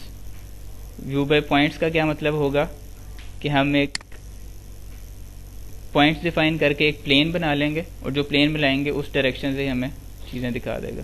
For example मैं ये पॉइंट पकड़ता हूँ, ये पॉइंट पकड़ लेता हूँ, ये पॉइंट पकड़ लेता हूँ, तो इसने मेरा व्यू रोटेट कर दिया। अब आप ये देखेंगे कि इस स्क्रीन के टाइटल में मुझे दिखा भी रहा है कि मैं कौन कौन से एंगल से देख रहा हूँ। तो उसने मेरा पूरा व्यू रोटेट कर दिया। जो 3 पॉइंट्स पकड़े थे उन 3 पॉइंट से इसने प्लेन बनाया और उस प्लेन के साथ मेरा व्यू अलाइन कर दिया।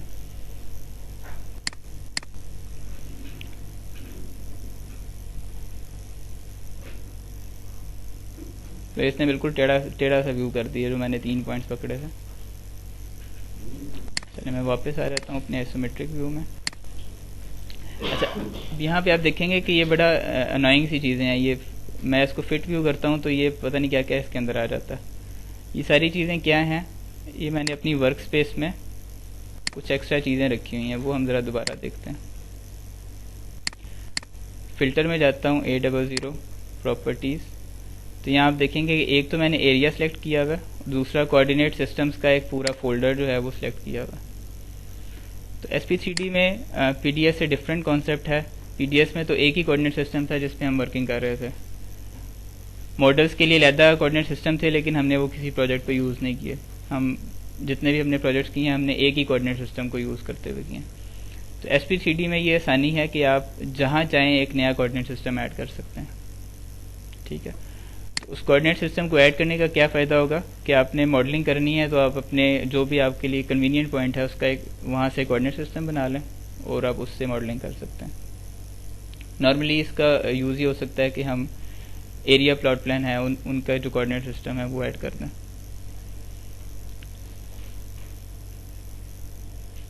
तो मैंने इसको चूंकि सिलेक्ट किया हुआ है इसलिए मुझे ये सारे कोऑर्डिनेट सिस्टम नज़र आ रहे हैं, पूरा खेत ही बना हुआ है यहाँ पे।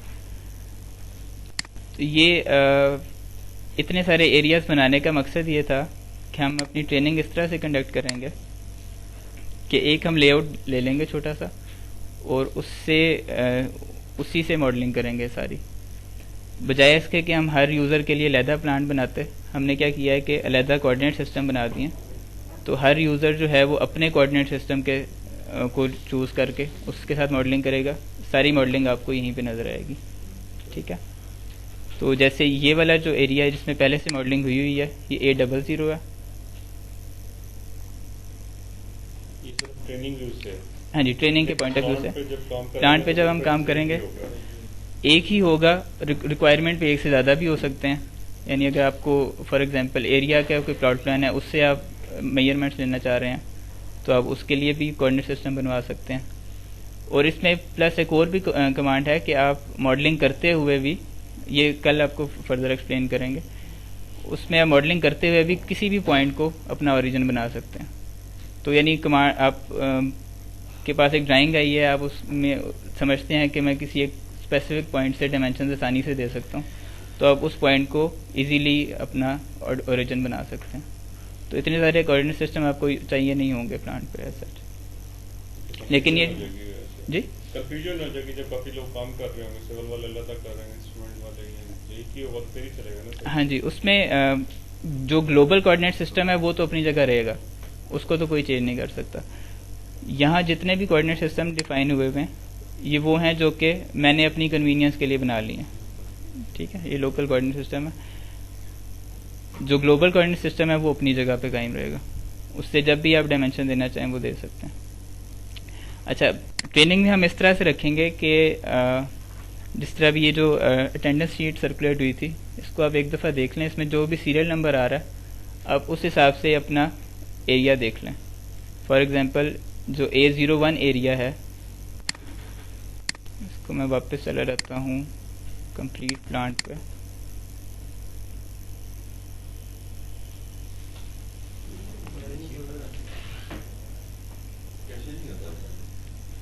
नहीं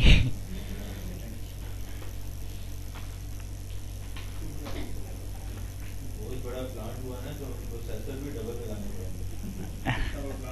हाँ जी, इसलिए अब शांत तो छोटा सा ये छोटा सा है लेकिन वैसे अगर भी बड़ा प्रोसेसर भी हमें उसकी कोर i12। लेकिन ये समथिंग आपके डेस्कटॉप पे और ये फिशिंग कर रहे हैं, डेस्कटॉप पे सर्वर पे प्रोसेसिंग हो रही है। जो सर्वर से आपके सिस्टम के प्रोसेसर ग्राफिक्स है उसके लिए तो आपको आपका लोकल, जो ग्राफिक्स है उसके लिए तो आपको लोकल सिस्टम ही चाहिए। जितने ज़्यादा ऑब्जेक्ट हो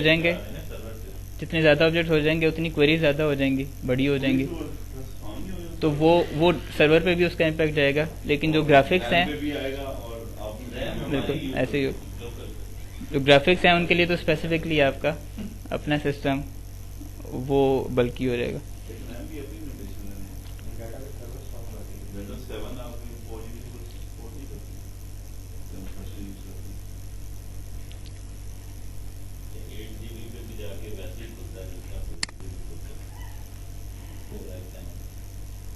अच्छा, अब अगर आप यहाँ पे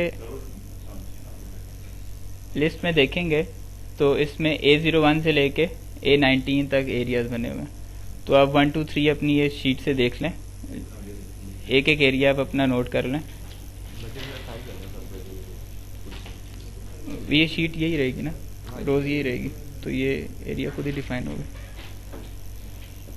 आप ये भी कर सकते हैं, शीट का बनाते हैं ना कि उसमें डेट आ जाती है एक शीट के ऊपर, आपको जहाँ ज़्यादा कोई पेज ना कॉलम डाल दें डेट तो साइन करवाने से। तो उस तरह की शीट बना लेते हैं। ताकि आपको एक हिस्ट्री में या एक और में या मॉडल रिकॉर्ड होना ही नीचे कौन सा अच्छा, यहाँ पे आप ये भी देखेंगे कि जितने एरियाज आ रहे हैं कोऑर्डिनेट सिस्टम में अगर मैं जाता हूँ तो उतने ही कोऑर्डिनेट सिस्टम भी हैं। A00 को छोड़ के बाकी सारों के लिए एक एक कोऑर्डिनेट सिस्टम भी बना हुआ है और उस एरिया के साथ ही है। A00 जो है जिसमें हमने वो सारी चीज़ें मॉडल कर दी हैं पहले से, वो ग्लोबल कोऑर्डिनेट सिस्टम के ऊपर बना हुआ है, ठीक है ना। तो अगर मैं यहाँ पे किसी भी एरिया में जूम करता हूँ तो यहाँ पे सिर्फ जो सिविल का स्ट्रक्चर था वो मैंने पहले से यहाँ पे सारे एरियाज में कॉपी कर दिया। तो इससे अगर आपको कोई कमांड्स ऐसी हैं कि इनसे डिस्टेंस लेना है, यहाँ से मेजर करना है, तो आपको आसान हो जाएगा।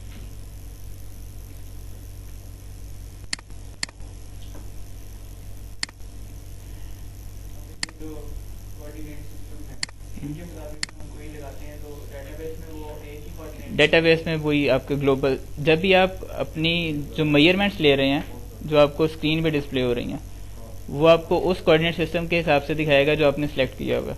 लेकिन डेफिनेटली वो प्लांट जब डेटाबेस में स्टोर कर रहा है तो उसने अपने ग्लोबल के हिसाब से कोऑर्डिनेट स्टोर करने हैं। हम के सॉफ्टवेयर को कैसे बताएंगे कि हम ये वाला कोऑर्डिनेट सिस्टम यूज करें। वो जो कमांड है वो हम कल उसे डिटेल में एक्सप्लेन करेंगे। पिन पॉइंट कमांड है यहाँ पे। तो आप ये कह सकते हैं कि अभी तक जितनी चीज़ें हमने देखी थी ये तो कॉमन व्यू से रिलेटेड हैं, व्यू कैसे चेंज करना है और वर्क स्पेस कैसे डिफाइन करनी है। जो पिन पॉइंट की कमांड है ये, इस पर अगर आपको कमांड हो जाती है तो आपके लिए मॉडलिंग बिल्कुल आसान हो जाएगी। यानी बेसिकली इसमें आपने पॉइंट कैसे लोकेट करना है और किस तरह से डायमेंशन लोकेट करनी है वो यहाँ पे एक्सप्लेन हो जाएगी। हाँ जी बिल्कुल, उससे मैंने एक आपसे सवाल है, जैसे हमने पीडीएस का की थी ट्रेनिंग तो उसके लिए अलग स्पेस बना दी थी, साथ ही साथ हम प्रैक्टिस करते थे 10 साल करते थे, तो हमारे लिए इजी था। अब ये है कि हम यहाँ पे आ गए ट्रेनिंग की 2 घंटे बाद जाके जो हम प्रोजेक्ट पे काम करेंगे, प्रोजेक्ट पे हम जाके काम करेंगे 2 घंटे बाद हमारी ट्रेनिंग क्या होगी, किस तरह हम करेंगे। हाँ नहीं वो तो ऐसे ही है, ये तो एक फॉर्मेलिटी होगी पे आए 2 घंटे गुजारे चलो जी जाए, वो जब कह रहे हो ऐसे ही होगा। वो फुल का ट्रेनिंग होगी जिसमें आपको ट्रेनिंग है वो फुल फ्लैज आप यहीं इसको बिठा के बैठाएंगे आप लोगों को, लेकिन वो भी प्लान नहीं हुई। तो ये लोग ऑप्शन आएंगे जब एडमिनिस्ट्रेटर आते हैं तब उसको स्टार्ट होगी। अभी ये बात हो रही है कि जो सीख के आए ना नॉलेज शेयरिंग, जितना कुछ ना होने से कुछ होना बेहतर वाली सूरत हाल है और इनकी रिफ्रेशमेंट भी हो जाए। ये खुद जब सिखाएंगे आपको खुद भी सीखना शुरू करते हैं चीज़ों के ऊपर, और आपके जो लोग हैं वो एक्चुअली हाथ को मारना शुरू हो जाएंगे एक्टिविटी के अंदर, एक्सप्लोर करना शुरू हो जाएंगे, इसको देखना शुरू हो जाएंगे। किसी बंदे को टाइम मिलेगा, टाइम मिलता है जब भी, तो उस स्पेयर टाइम भी उसमें यूज करेगा। तो भी वो हम ये चाहते हैं कि यार कुछ ना होने से कुछ होना बेहतर है, वरना वो खुद का फीलिंग जो है ना वो उसका इंतजार करते रहेंगे तो वो काफी टाइम लगेगा।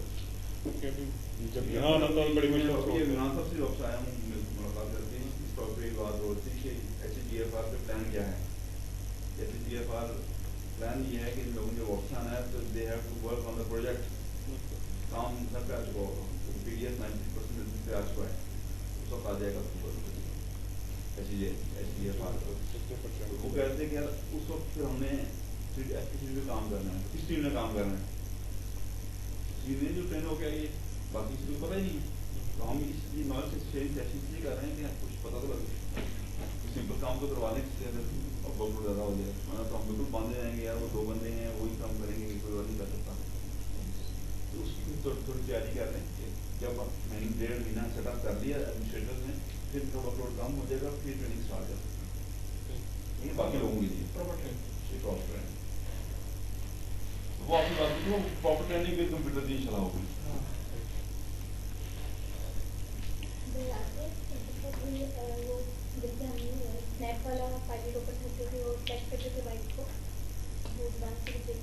दोबारा बताएं क्या चीज़?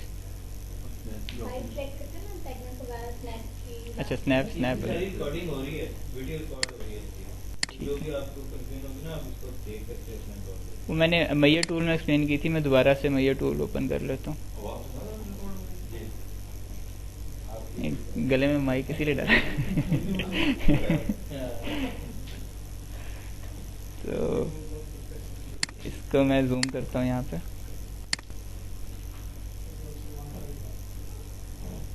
तो मैंने एल्बो के ऊपर लेके आया तो इसने मुझे एक एंड पॉइंट का ग्लिफ शो कर दिया, और नीचे अगर मैं डिस्क्रिप्शन पढ़ूँ तो ये मुझे 90 डिग्री डायरेक्शन चेंज SPCD में ये एल्बो को कह रहा है बाय डिफ़ॉल्ट। तो मुझे इससे पता चल रहा है कि मैंने एल्बो का कोई सेंटर पॉइंट पकड़ा हुआ है। इसी तरह से मैं थोड़ा सा नीचे मूव करता हूँ तो ये देखें 6 इंच बेवल एंड, और जूम में से और कर लेते हैं, 6 इंच बेवल एंड स्केड्यूल दिखा रहा है पाइप का, या इसने एंड पॉइंट पकड़ लिया। इसी तरह से मैं यहाँ पे आता हूँ तो अगेन इसने पाइप का एंड पॉइंट पकड़ लिया। मैं यहाँ सेंटर में रहता हूँ तो अभी ये मुझे क्या दिखा रहा है कि रिवॉल्व कंपोनेंट का कोई भी प्लेन पे पॉइंट है, मैंने ये नहीं पकड़ना। अगर मैंने सेंटर चाहिए मैं वेट करूंगा जब तक ये एंड पॉइंट वाला ग्लिफ नहीं नजर आता। इसका मतलब है कि ये, जैसे आप पीडीएस से फेमिलियर हैं, पीडीएस के अंदर 3 पॉइंट्स होते थे एल्बो में, तो ये उसका सेंटर पॉइंट आ गया। इसी तरह से मैं अगर पाइप के ऊपर माउस को लेके आता हूँ तो पाइप की सेंटर लाइन के ऊपर ये मुझे दिखा रहा है कि पॉइंट ऑन लाइन वाला ग्लिफ इसने शो किया। तो मैं जैसे जैसे मूव करूंगा, अगर मैं देखें अब इसमें मूव करता हूँ माउस, आप नोट करें कि मैंने जो पिन पॉइंट रिबन बार खोली हुई थी, जिसको ये फर्दर कल एक्सप्लेन करेंगे, इसमें कोऑर्डिनेट चेंज होने लग गए हैं। लेकिन मैं चूंकि लाइन पे रह रहा हूँ तो इसकी ईस्टिंग भी नहीं चेंज हो रही, एलिवेशन भी नहीं चेंज हो रही। बेशक मेरा माउस थोड़ा बहुत इधर उधर भी हो रहा है, लेकिन सिर्फ ये नॉर्थिंग चेंज कर रहा है, यानी ये इसी लाइन पे रहते हुए मुझे नॉर्थिंग चेंज करने दे रहा है। इसी तरह से कल हम डिटेल में देखेंगे कि हमने कोई भी एग्जैक्ट पॉइंट कैसे लॉक करना है वर्किंग के लिए। इसी तरह मैं ये पॉइंट पकड़ रहा हूँ तो ये फ्रेमिंग कनेक्शन इसने पकड़ लिया है सिवल का, ये डेफिनेटली वही पॉइंट होगा जो जहाँ पे कॉलम का एंड पॉइंट डिफाइन हुआ होगा। जूम आउट करता हूँ मैं,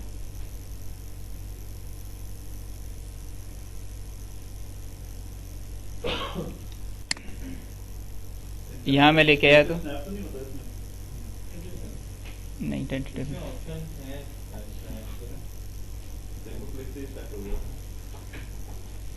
अच्छा ये देखें, इसने नोजल पे मैं माउस लेके गया हूँ तो इसने खुद ही से देख लिया कि नोजल का मैं एंड पॉइंट पकड़ना चाह रहा हूँ।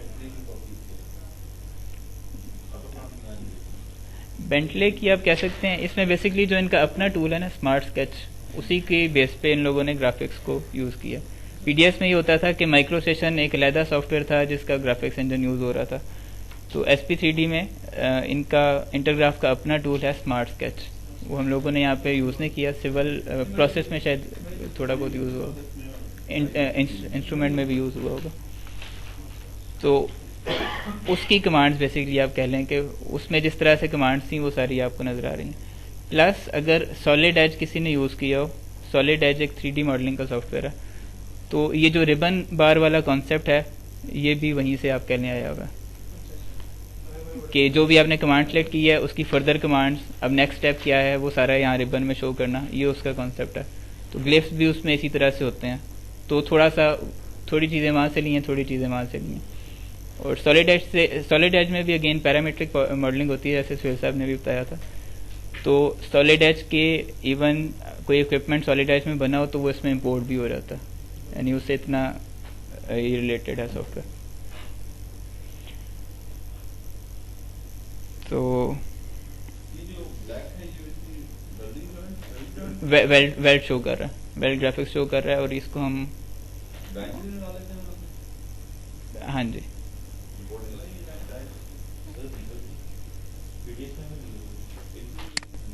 इसके लिए इनपुट नॉर्मली हमने नहीं किया होता सारा, डेंसिटी वगैरह और इस तरह की चीज़। अच्छा इसको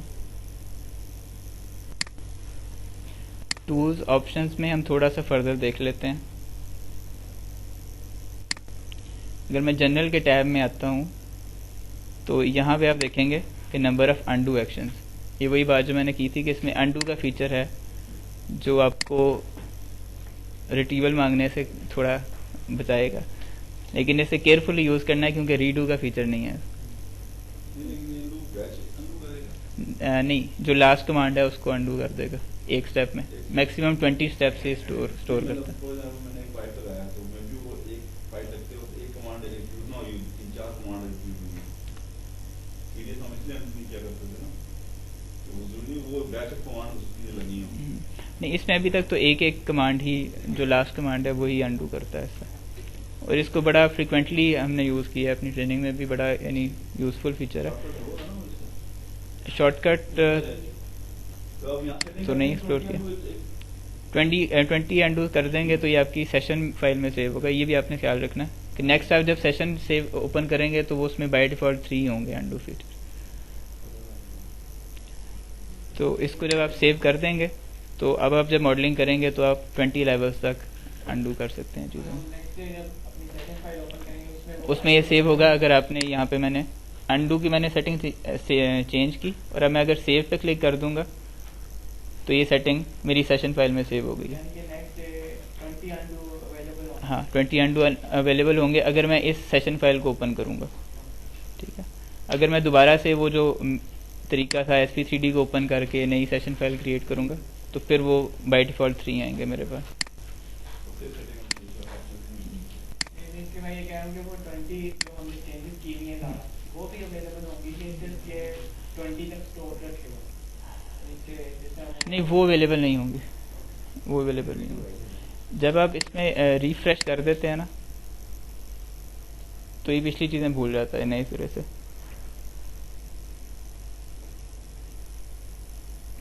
चूँकि आपने जब भी वर्कस्पेस अपनी सेशन फाइल दोबारा ओपन करनी है तो रिफ्रेश वर्कस्पेस करना है। रिफ्रेश वर्कस्पेस नहीं करेंगे तो आपको बाकी लोगों की चेंजेस नज़र नहीं आएंगे इसके अंदर।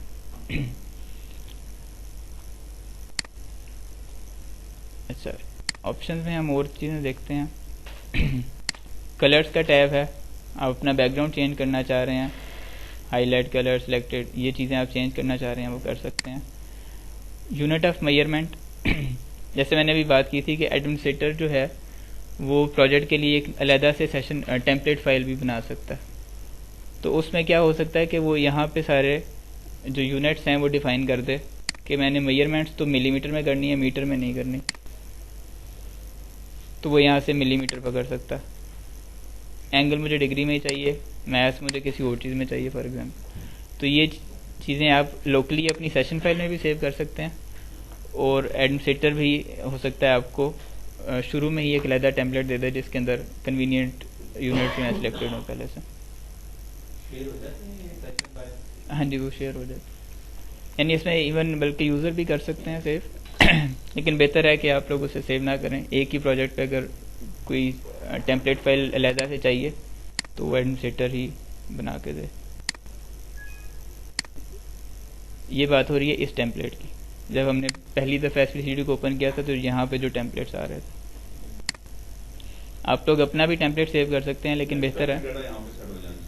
हाँ जी, प्रोजेक्ट स्पेसिफिक जो कॉमन यूनिट्स हैं वो यहाँ पे हो जाने चाहिए। लेकिन बात वही है कि आप जिस भी यूनिट्स में वर्किंग करेंगे आप कर सकते हैं, कोई लिमिटेशन नहीं है SP3D की। और वो उसने चूँकि सेव जो डेटाबेस में करना है वो ऐसे ही सिस्टम में करना है।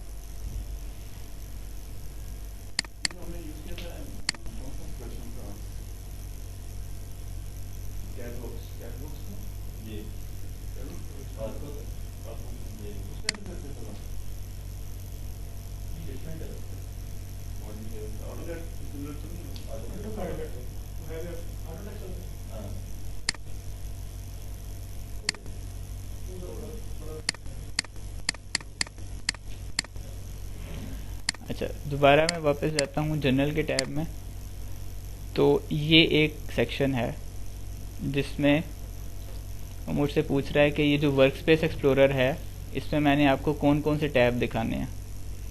तो बाय डिफ़ॉल्ट इसमें 3 टैब नज़र आते हैं, सिस्टम, स्पेस और WBS। और यहाँ पे अगर आप देखेंगे तो सिस्टम का टैब नहीं है, यानी सिस्टम का टैब तो मस्ट है, वो तो आप ऑफ कर ही नहीं सकते। उसके अलावा एडिशनल कौन कौन से टैब चाहिए वो आप यहाँ से चूज़ करते हैं। फॉर एग्जांपल यहाँ से मैं रेफरेंस का टैब चूज़ कर लेता हूँ। इसके अलावा मेरे पास PDS का टैब है, असेंबली का टैब है, एनालिसिस का टैब है।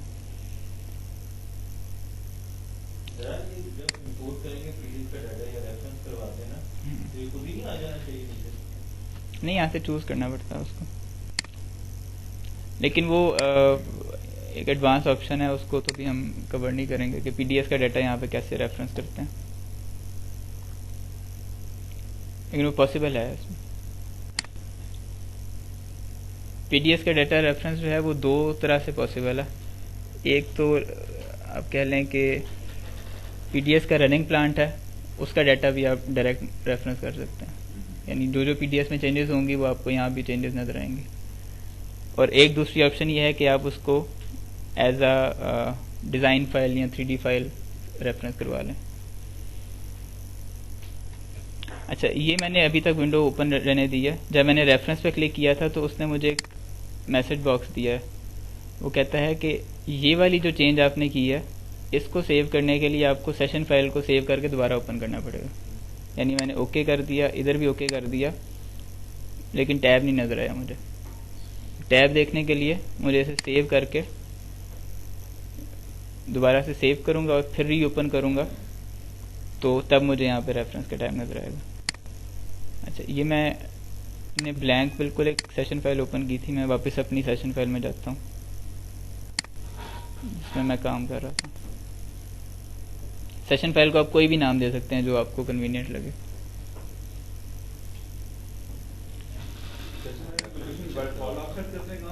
हाँ जी, वो सेव करते हुए आपसे पाथ पूछता है, जहाँ मर्जी आप सेव करें। कोई सेशन फाइल जो है इसमें मैं ये एक्सप्लेन कर रहा था कि सिर्फ हमारी पर्सनल सेटिंग्स हैं, हमें कौन सी विंडो चाहिए, किस रंग, क्या रंग होने चाहिए, इसका डाटा से कोई ताल्लुक नहीं है।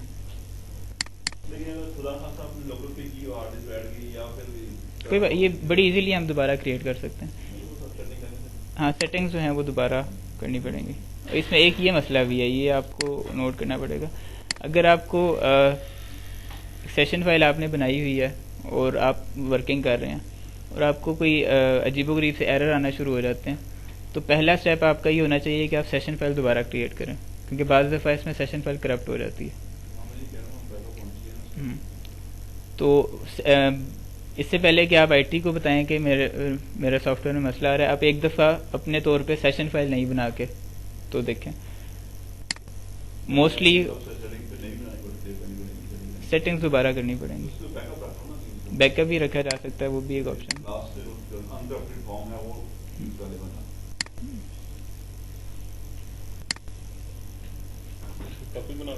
कॉपी आप इसको करके कहीं भी रख सकते हैं। बाज़ दफ़ा आ जाता है, बाज़ दफ़ा आ जाता है। और स्पेशली आप ये भी देखें कि हम SP3D6 यूज़ कर रहे हैं और मैंने उसे विंडोज़ 7 पे चलाया हुआ है, जो कि वो किसी तरह से भी सपोर्टेड नहीं है। तो उसमें ज़ाहिर है कोई ना कोई इस तरह के चांसेस हैं। तो जब हम कोई जो लेटेस्ट वर्जन है उस पर काम करेंगे इस तरीके से, उसमें कम होंगे मसले। लेकिन ये वैसे मैं एक जनरल आपको चीज़ बता रहा हूँ कि अगर कोई मसले आते हैं तो पहला काम आपने ये करना है कि अपनी या तो कोई ऐसी सेशन फाइल खोल लें जो आपको कंफर्म है कि वो सही खुलती है, पुरानी आपने बैकअप सेव किया हुआ है, या आप एक नई बैकअप फाइल, ये सेशन फाइल जनरेट कर रहे हैं।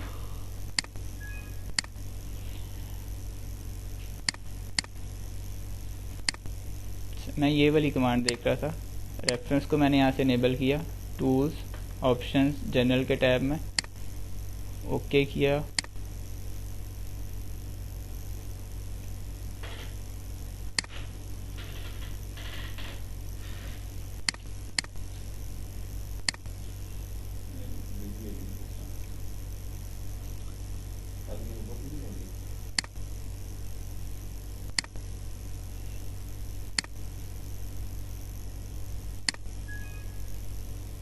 यस, सेशन फाइल को मैंने सेव किया।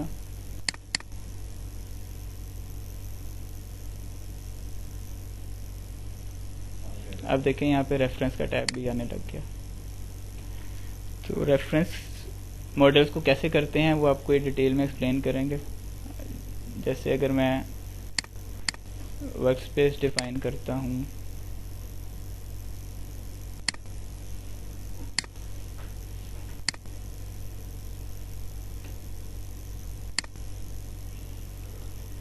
अच्छा, अभी हमने 2-3 तरीके देखे थे कि किसी भी फ़िल्टर को हम कैसे मॉडिफाई कर सकते हैं। हमने देखा था कि यहाँ पे सिलेक्टेड फ़िल्टर था और हम यहाँ से प्रॉपर्टीज़ में चले गए थे तो उसकी डेफिनेशन चेंज कर ली थी। और एक क्या ऑप्शन हो सकती है, लिस्ट आ गई मेरे पास, फ़िल्टर को मैंने सेलेक्ट किया तो टॉप पे ये 2-3 कमांड्स हैं, इस पर क्लिक करूँगा तो ये फ़िल्टर ही डिलीट हो जाएगा। इससे मैं इसको रीनेम कर सकता हूँ और यहाँ से मैं इसकी प्रॉपर्टीज़ में ला सकता हूँ। इसमें 3 टैब्स हैं। कैटलॉग फ़िल्टर तो सॉफ्टवेयर डिफाइंड फ़िल्टर है। प्लांट फ़िल्टर्स हैं जो सारे यूज़र्स को नज़र आएंगे, लेकिन ये एडमिनिस्ट्रेटर डिफाइन करेगा। यहाँ यूज़र नहीं कर सकते, नॉर्मली राइट्स नहीं होते यूज़र्स को। और माई फ़िल्टर्स में वो फ़िल्टर हैं जो यूज़र स्पेसिफिक हैं। हर यूज़र जो यूज़र डिफाइन करता है उसके लॉगिन के अगेंस्ट वो सेव हो जाते हैं डाटाबेस में, यानी किसी भी सिस्टम से वो डिफाइन कर सकता है, वो से नज़र आएंगे। 800 में गया, प्रॉपर्टीज़ में गया तो 800 सिलेक्टेड है। मैं चाह रहा हूँ कि मुझे सारे कोऑर्डिनेट सिस्टम नज़र ना आए। तो जैसे नॉर्मल सिलेक्शन होती है, आप इसको शिफ्ट से सिलेक्ट करेंगे तो लास्ट सिलेक्टेड से लेके यहाँ तक सारी चीज़ें सिलेक्ट हो जाएंगी। आप कंट्रोल से सिलेक्ट करेंगे तो इंडिविजुअल जिस चीज़ पे क्लिक करेंगे वो सिलेक्ट होता रहेगा। वो सारी चीज़ें उसी तरह से हैं जैसे विंडोज़ के नॉर्मल सॉफ्टवेयर में होती हैं। अब मैं चाह रहा हूँ मैं सिर्फ 800 पकड़ूँ। ये चूँकि ग्लोबल के ऊपर बना हुआ है, मुझे कोऑर्डिनेट सिस्टम नहीं चाहिए, ठीक है। और यहाँ से मैं देखता हूँ कि एक रेफरेंस का टैब भी है। रेफरेंस के टैब में जाता हूँ तो एक ड्राइंग पहले से मैंने किसी वक्त प्लांट में रेफरेंस की थी, कैट की फाइल है। इसको मैं सिलेक्ट कर लेता हूँ। अच्छा, रेफरेंस के टैब में आके मैंने ये चीज़ सिलेक्ट की तो सिस्टम की सिलेक्शन अपनी जगह पे कायम है। यानी एक टैब में आपने मल्टीपल चीज़ें सेलेक्ट करनी है तो शिफ्ट कंट्रोल चाहिए होगा। दूसरे टैब में चले जाते हैं तो वो पिछली सिलेक्शन में ऐड होती रहेंगी चीज़ें, ठीक है। बाकी को जो टैब हैं वो जैसे जैसे हम ट्रेनिंग करेंगे तो आपको एक्सप्लेन करते जाएंगे कि ये कौन सी चीज़ किस टैब में आती है। फ़िलहाल ये 2 टैब्स मैंने एक्सप्लेन कर दिए हैं, सिस्टम का टैब और रेफरेंस का टैब। इसको मैं ओके करता हूँ और इसको सिलेक्ट कर लेता हूँ।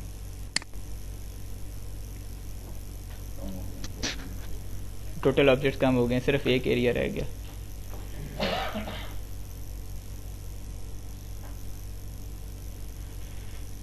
अब ये देखें सर्कल सर्कल आ गए हैं। तो ये बेसिकली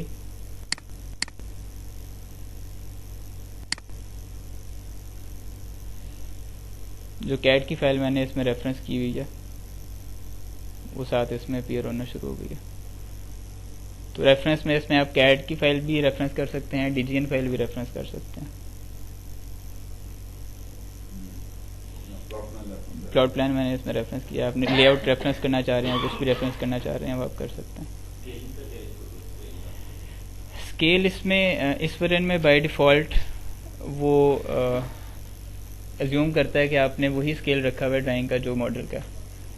इसी तरह से इसमें माइक्रो सेशन के लिए सेटिंग करनी पड़ेगी, उसका जो मास्टर यूनिट होती है उसकी सेटिंग करनी पड़ेगी। और ओरिजिन भी जो है ये बाय डिफ़ॉल्ट एज्यूम करता है कि मैंने जो कैट का ओरिजिन है उसको मैंने मॉडल के ओरिजिन के साथ मैच करना, आपको इनपुट नहीं देता। नई वर्जन में थोड़ी सी कमांड बेहतर है। माउस टूट गया।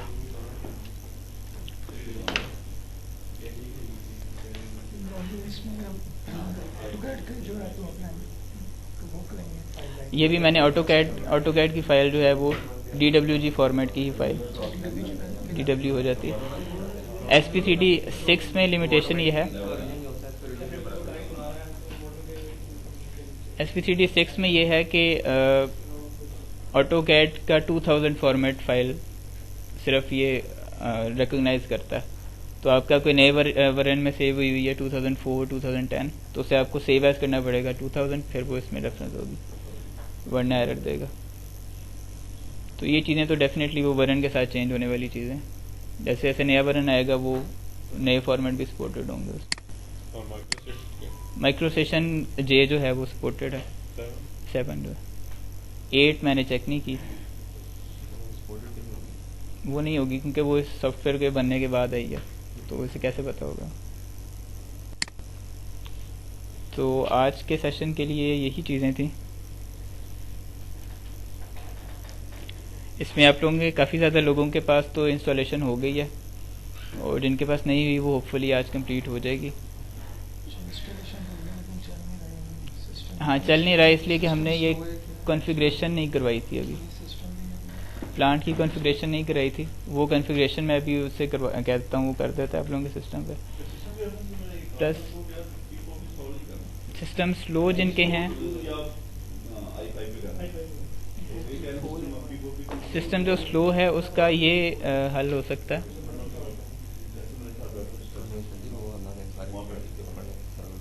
नहीं, पाइपिंग में जिस तरह से जो लोग बैठे हुए हैं, तो एक उमैर सलीम का सिस्टम अभी स्पेयर पड़ा हुआ है, इसी तरह से मेरा सिस्टम भी अभी फारिग होगा। तो आप लोगों ने जब प्रैक्टिस करनी है आप उस पर लॉगिन करें और उस पर काम कर लें। उन पे हुआ होगा, आप प्रैक्टिस करने के लिए वहाँ जा सकते हैं जिनके सिस्टम स्लो हैं। हाँ जी, जैसे ये अभी ये अब देखें कि ये जो मशीन है ये P4 है जो एक्चुअल मशीन है, लेकिन मैंने रिमोट डेस्कटॉप से अपनी मशीन कनेक्ट की हुई उस पर काम। सिविल के 2 लोग हैं ना, 2 को तो मना किया था मैंने खुद, क्योंकि कॉमन वो लोग वहाँ से करके आए हैं। एक तो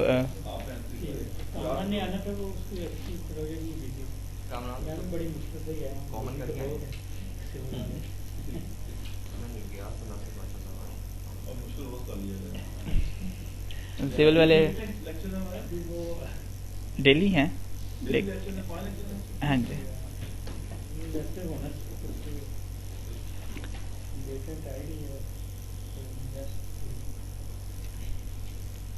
तो अभी आप लोगों के सिस्टम पे कॉन्फ़िगरेशन जब हो जाएगी प्लांट की तो आप अपनी प्रैक्टिस शुरू कर सकते हैं। एरिया आप लोगों ने अपने नोट कर लिए होंगे। तो आज अभी हमने जो कमांड्स देखी हैं उसमें से कोई ऐसी कमांड नहीं है कि आपको कोऑर्डिनेट सिस्टम की ज़रूरत पड़े। आप जनरल जो कमांड्स देखी हैं उनको रिव्यू कर सकते हैं दोबारा। ये जो अभी हम हमारा सेशन था इसकी रिकॉर्डिंग भी हम लोगों ने की है, तो वो भी आप लोगों को अवेलेबल होगी। अगर हम डेस्कटॉप पे वो रेजोल्यूशन चेंज करेंगे तो आइकन बड़े हो जाएंगे ना। सॉरी, साइज बढ़ जाएगा ना, रेजोल्यूशन हम छोटी करना है। तो ये इसकी जो रिकॉर्डिंग है वो भी आपको शेयर कर देंगे, तो आप लोग अगर कोई चीज़ रिकॉल करना चाहें तो उसे कर सकते हैं। तो एक दफ़ा इसको इससे गो थ्रू कर लेते हैं, कोई चीज़ हमारी रह तो नहीं गई। हाँ जी, फ़िल्टर्स में 3 तरह के फ़िल्टर्स हैं। इसमें आपको सिंपल फ़िल्टर ही नॉर्मली चाहिए होंगे, बाकी फ़िल्टर्स की ज़रूरत नहीं पड़ेगी। कंपाउंड फ़िल्टर का कॉन्सेप्ट ये है कि आप एक से ज़्यादा फ़िल्टर्स को इकट्ठा करना चाह रहे हैं, यानी आपने 2 फ़िल्टर बनाए, आप नहीं चाह रहे कि मैं एक नया फ़िल्टर बनाऊं जिसके अंदर वही दोनों चीज़ें हों। तो आप उन दोनों फ़िल्टर्स को सिलेक्ट करें और ये कंपाउंड फ़िल्टर वाले बटन पे क्लिक करें तो उनको इकट्ठा कर देगा। SQL फ़िल्टर ये एडवांस है, ये ऑपरेशन के लिए आप लोगों को ज़रूरत नहीं पड़ेगी। एडमिनिस्ट्रेटर हो सकता है कोई रिपोर्टिंग वगैरह के लिए इससे कोई फ़िल्टर बनाए।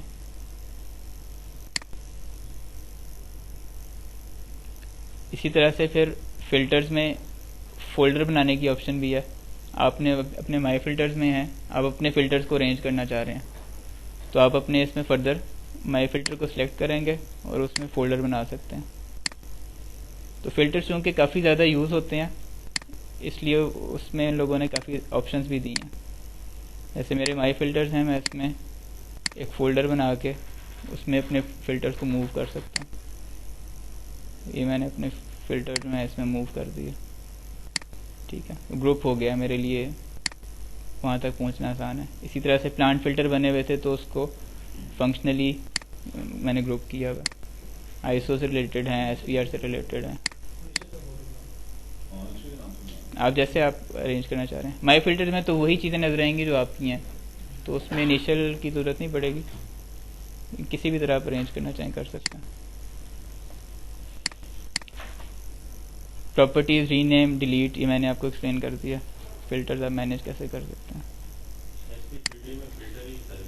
हाँ जी, फ़िल्टर डिफ़ाइन करना और दूसरा जो पिन पॉइंट है यानी पॉइंट लोकेट करना और फ़िल्टर डिफ़ाइन करना, तो वो आपके लिए, बाकी चीज़ें इसकी बड़ी सिंपल हैं, मॉडलिंग जो है।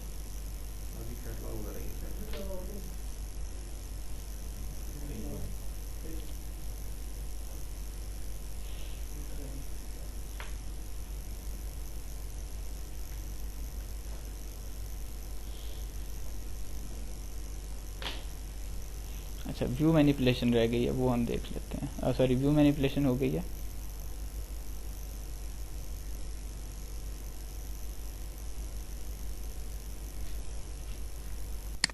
व्यू मैनिपुलेशन में व्यू को क्लिप करने की कमांड रह गई है। मैं वापस जाता हूँ आइसोमेट्रिक व्यू में, और मैं चाह रहा हूँ कि मैं अपने व्यू को क्लिप करूँ जिस तरह से हम नेविस में या किसी और तरह से पीडीएस में भी करते थे। तो उसके लिए ये वाली कमांड्स यूज़ होंगी, clip by object, clip by volume और क्लियर क्लिपिंग। ये 3 कमांड्स हम यूज़ करेंगे अपने व्यू को छोटा करने के लिए, किसी स्पेसिफिक जगह से देखने के लिए। हाँ, तो इसे मैं थोड़ा सा जूम करता हूँ। क्लिप बाय ऑब्जेक्ट की कमांड पे जाता हूँ। क्लिप बाय ऑब्जेक्ट की कमांड को मैंने क्लिक किया तो ये फर्दर इसका रिबन ओपन हो गया। इसके अंदर क्या क्या कमांड्स हैं? पहली कमांड सिलेक्ट ऑब्जेक्ट्स की कमांड है, और ये बाय डिफ़ॉल्ट एनेबल्ड भी है, क्लिक हुई हुई है। यानी जब मैंने select object clip by object को क्लिक किया है तो ये मेरे से बाय डिफ़ॉल्ट ऑब्जेक्ट्स मांग रहा है कि आप मुझे ऑब्जेक्ट बताओ कौन कौन से ऑब्जेक्ट के साथ आप व्यू को क्लिप करना चाह रहे हो। इसके बाद इसमें क्या है, एक ग्रीन चेक है और एक क्रॉस है। तो क्या प्रोसीजर क्या होगा, मैं चाह रहा हूँ कि ये बीम और फॉर एग्जांपल ये हैंड रेल, इन सारों की बाउंड्री में जितना कुछ आ रहा है बस वो नज़र आए, बाकी सब कुछ गायब हो जाए। तो मैंने ये 3 चीज़ें सिलेक्ट की, ग्रीन चेक किया तो उसने सारा कुछ गायब कर दिया। इन तीनों चीज़ों से जो चीज़ें बाउंड हो रही थी सिर्फ वो मुझे शो कर दी। अच्छा, अब यहाँ पे मैं 2 चीज़ें एक्सप्लेन करूँगा। पहली चीज़ तो ये है कि जैसे अगर आप लोगों ने ड्राइंग्स बनाई हैं पीडीएस में, तो आपको आइडिया होगा कि ड्राइंग बनाने के लिए हम उसे एक क्यूब का एक लो पॉइंट देते हैं और एक हाई पॉइंट देते हैं। यानी क्यूब के डायगोनल में एक लो पॉइंट देते हैं, एक हाई पॉइंट देते हैं, और उनके अंदर जो कुछ आ रहा होता है उसका एक वॉल्यूम बना देता है। सिर्फ वो हमें ड्राइंग में शो करता है। यही कॉन्सेप्ट है यहाँ पे। आपने जो ऑब्जेक्ट सेलेक्ट किए हैं वो ऑटोमेटिकली देखेगा कि ये object minimum easting northing elevation और मैक्सिमम ईस्टिंग नॉर्थिंग एलिवेशन कहाँ कहाँ पे है, उसके दरमियान जो कुछ आ रहा है वो उसने हमें शो कर दिया।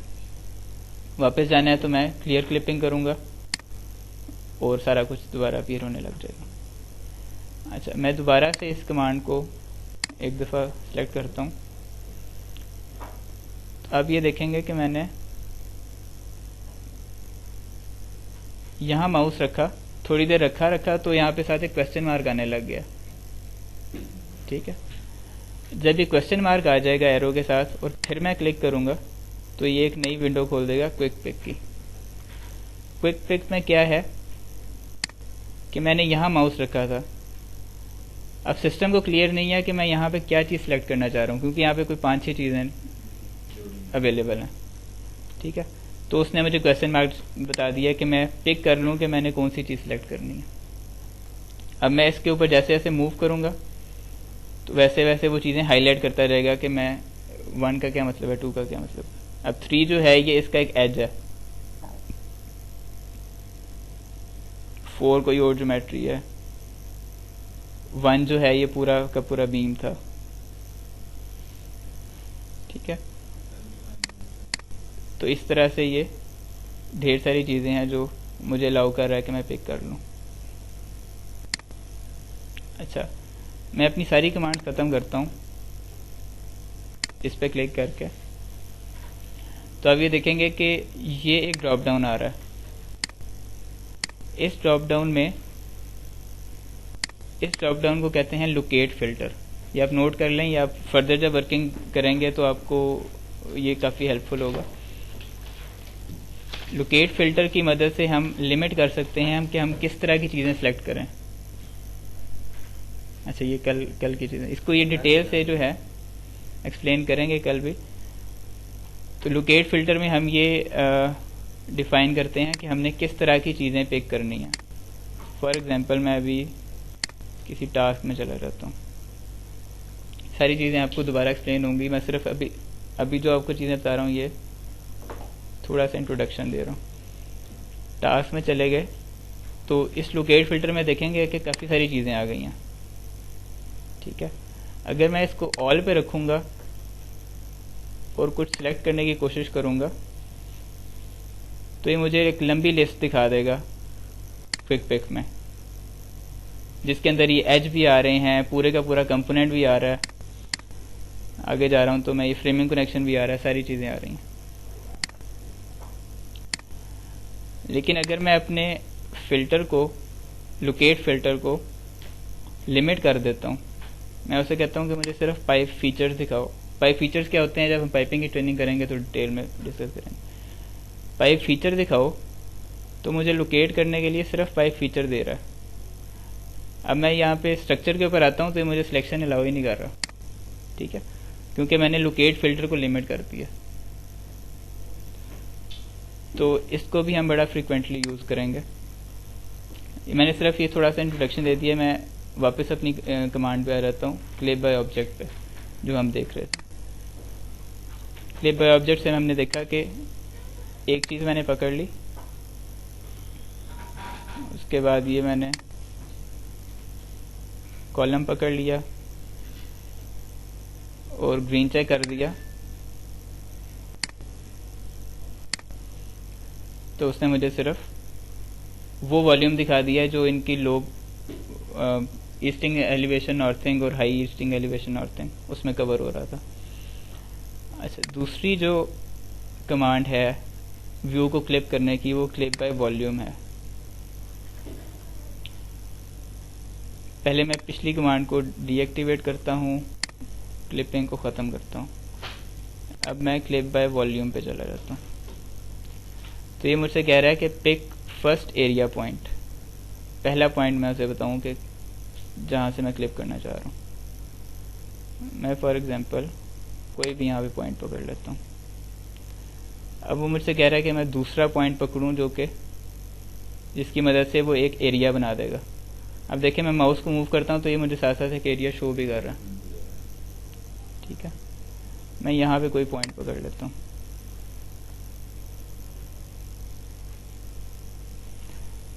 तीसरा वो मुझे कह रहा है कि अब मुझे डेप्थ बताओ कि इस प्लेन के वर्टिकल मैंने वॉल्यूम किस तरह से बनाना है। तो मैं नीचे ले गया ग्राउंड तक।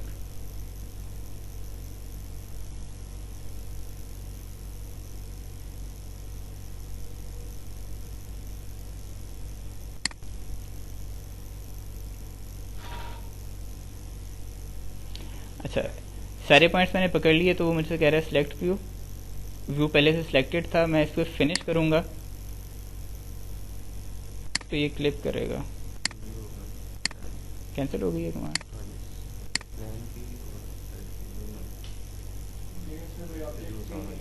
दोबारा से चूज करते हैं इसको। पहला पॉइंट,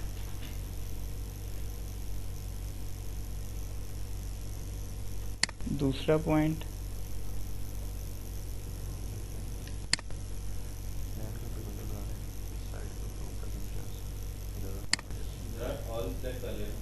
अच्छा अब हम एक काम करते हैं, यहाँ पे विंडोज एक से ज़्यादा कर लेते हैं।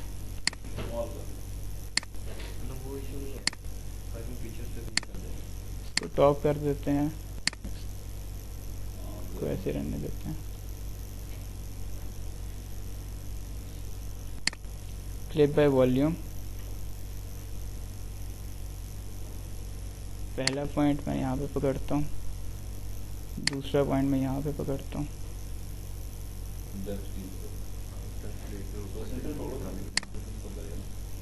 अच्छा, डेप्थ के लिए भी इसने मुझसे एक स्टार्टिंग पॉइंट मांगा है, एक एंड पॉइंट मांगा है।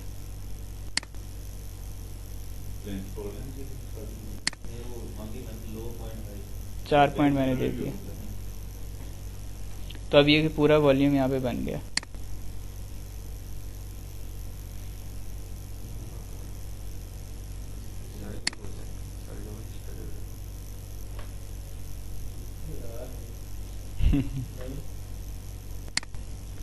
तो हो गया।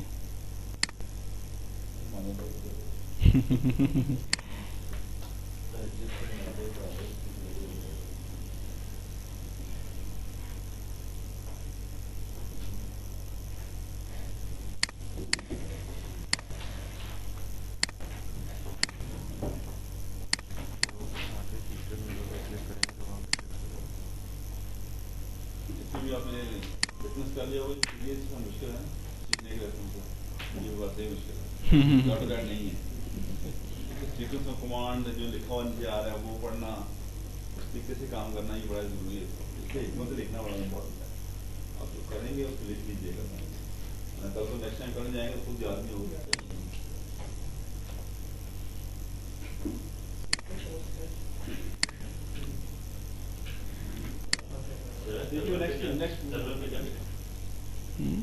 चलिए इसको कल कवर करेंगे वैसे भी